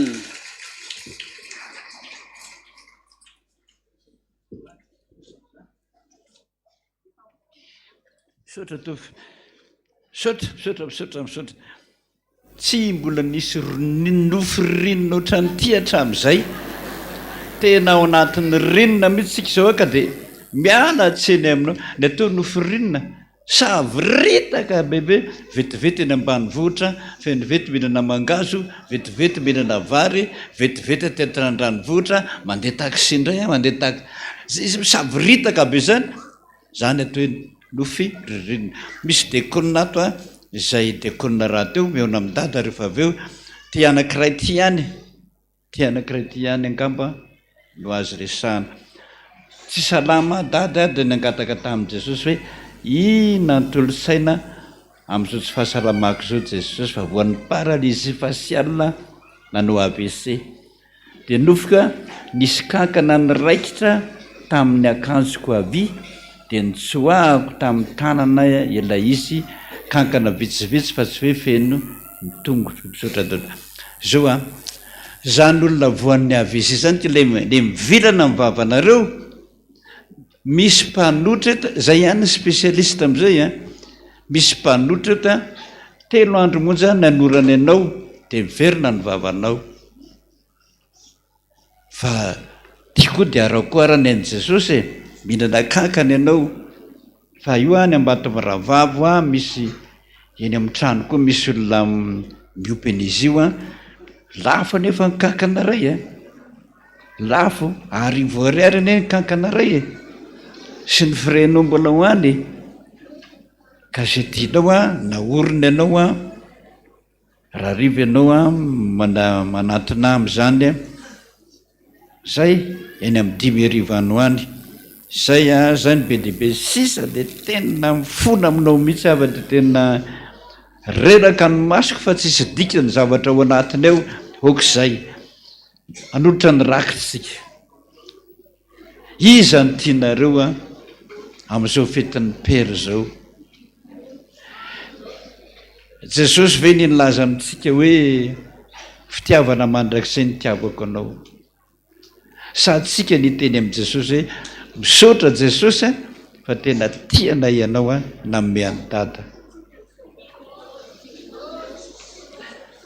izany tianareo le fitiavana mandrakizay sy ilay hoe tiako anao Jesosy fisaorana tiako loatra ndao ary tsangantsika anao ny tiako loatra fa tsara any lehilahy sy vehivavy a Jesosy dia manao dina amintsika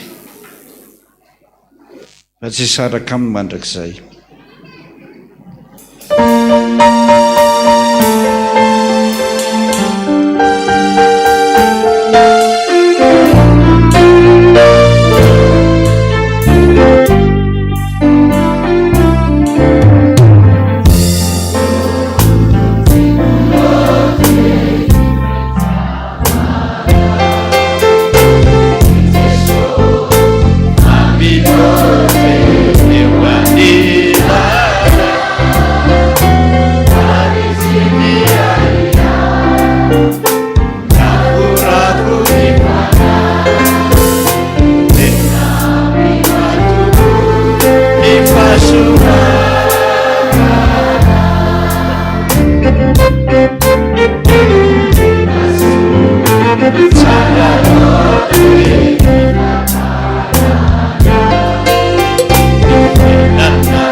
faly be zay Jesosy todika any aminao a nandalo toetra daholo ny fetiny reny ny ainy vavaka ianao nandalandroany ray ny fetana ray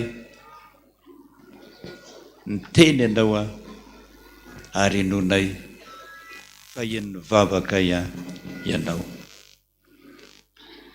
misaotra aloha noho izay Jesosy a am'ireo voady marobe miazakazaka mitodika any aminao a le rainay mameny zavatra rehetra ary tsy nahafoyanay a hatramin'izao toy izy zany Jesosy a tianao zahay ary tianao foana mandrakizay raha mbola IFPVM koa angatahako aminao Jesosy jereoreo indrindra ilay anala fanadinana amin'izay a manomboka raha pitsy sy ny afaka pitsy fotoana ny fanadinana zao Jesosy zay rehetra somary dondrina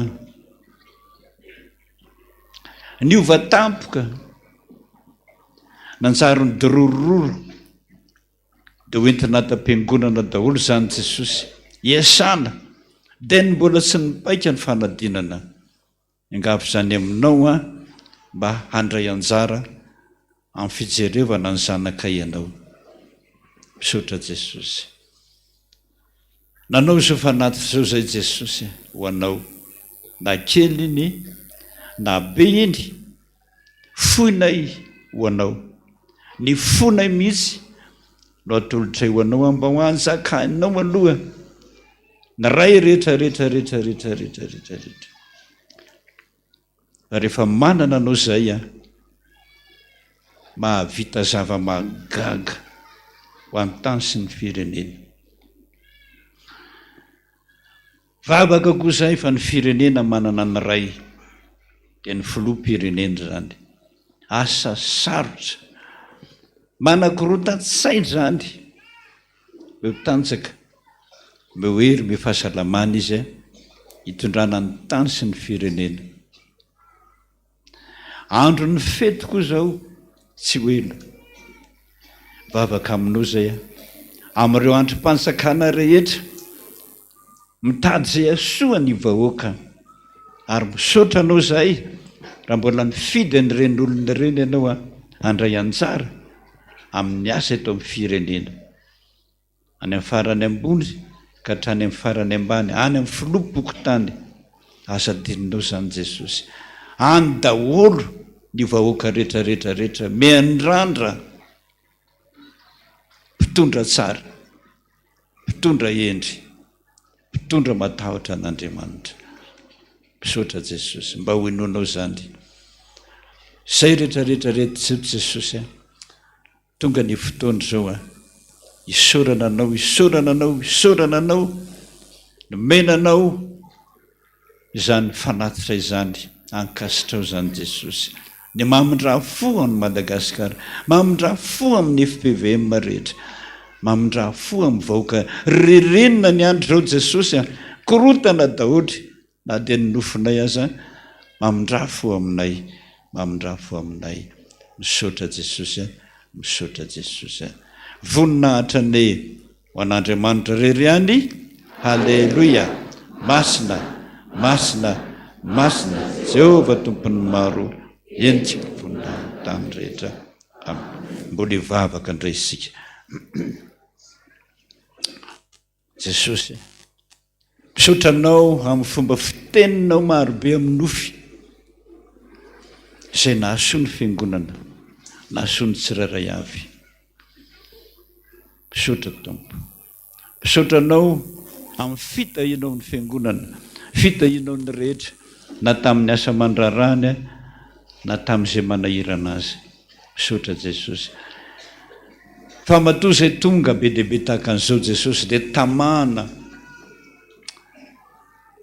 fa manolo-tsaina anay ianao manolo-tanana anay ianao manoro anay zay tokony ataonao zay amin'ny andro rehetra zay iainanay Jesosy alohan'ny isarahana eto dia anao nanafatrafatra hoe amin'ny toerana rehetra izay entsoanareo ny anarako eo nanatonako anareo ary eo koa no hitahiko anareo tsy mba mandangy ianao soa be dehibe no fandraisan'ny fiangonana efa nahazo teny fampianarana fananarana fandresen-dahatra nampitombo ny finoanay ny fiarahana taminao Jesosy koa dia tsy mety zay satria ianao mitsy ny teny an'izany hoe aviary fandahatra sika entry ny anaovana an'izany any atokantrano ihany tsy mahavita an'izany zay ny fotoana tsy misy ary raha misy aza korontana ny andry fa eto ihany nataona hoe raha eto amin'ity toerany tianareo mivavaka miaino anareo ny an-danitra ianao era nivavaka tsirairay avy Jesosy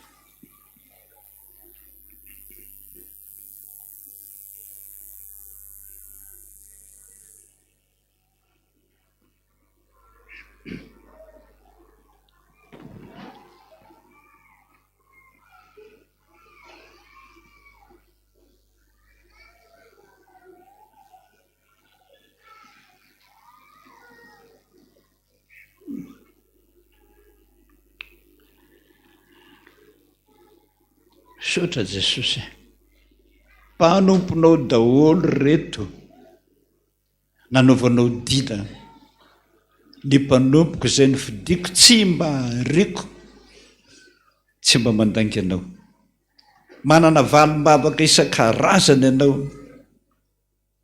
any amin'ny toerana tsirairay avy misy anay izay no ametranay tanteraka mihitsy ny finoanay fa mbola maly ny fivavahanay tsirairay avy ianao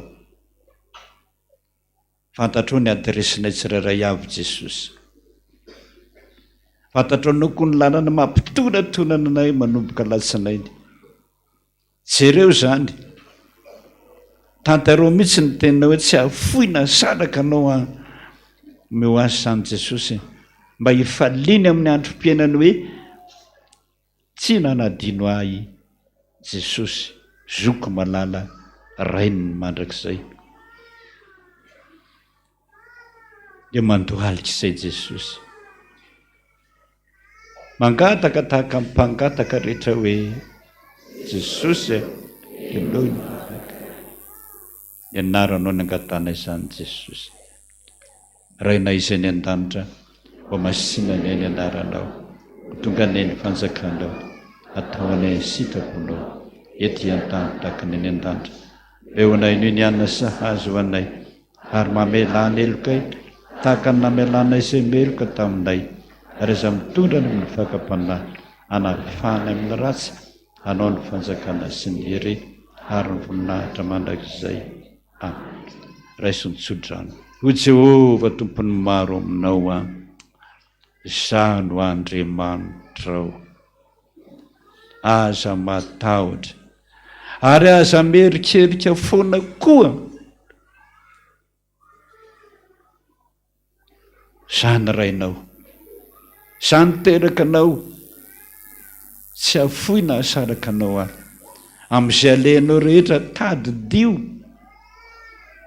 zareo fa tia dia tena tianao hatramin'ny farany sotra tompo anao ny dera anao ny aja anao ny voninahitra mandrakizay amen voninahitra ny ho an'Andriamanitra rery any alleluia masina masina masina Jehova tompony maro dia ny tsyvoninahitany rehetra tanteraka tokony izany ny anarana raisin'ny zanaka ary fanahy masina mba hireza toka ilaina tamin'ny voady ty tsy le hoe miadondrana be mba miona mpianatra miadondrana be mba miona amin'ny dada vetivety sy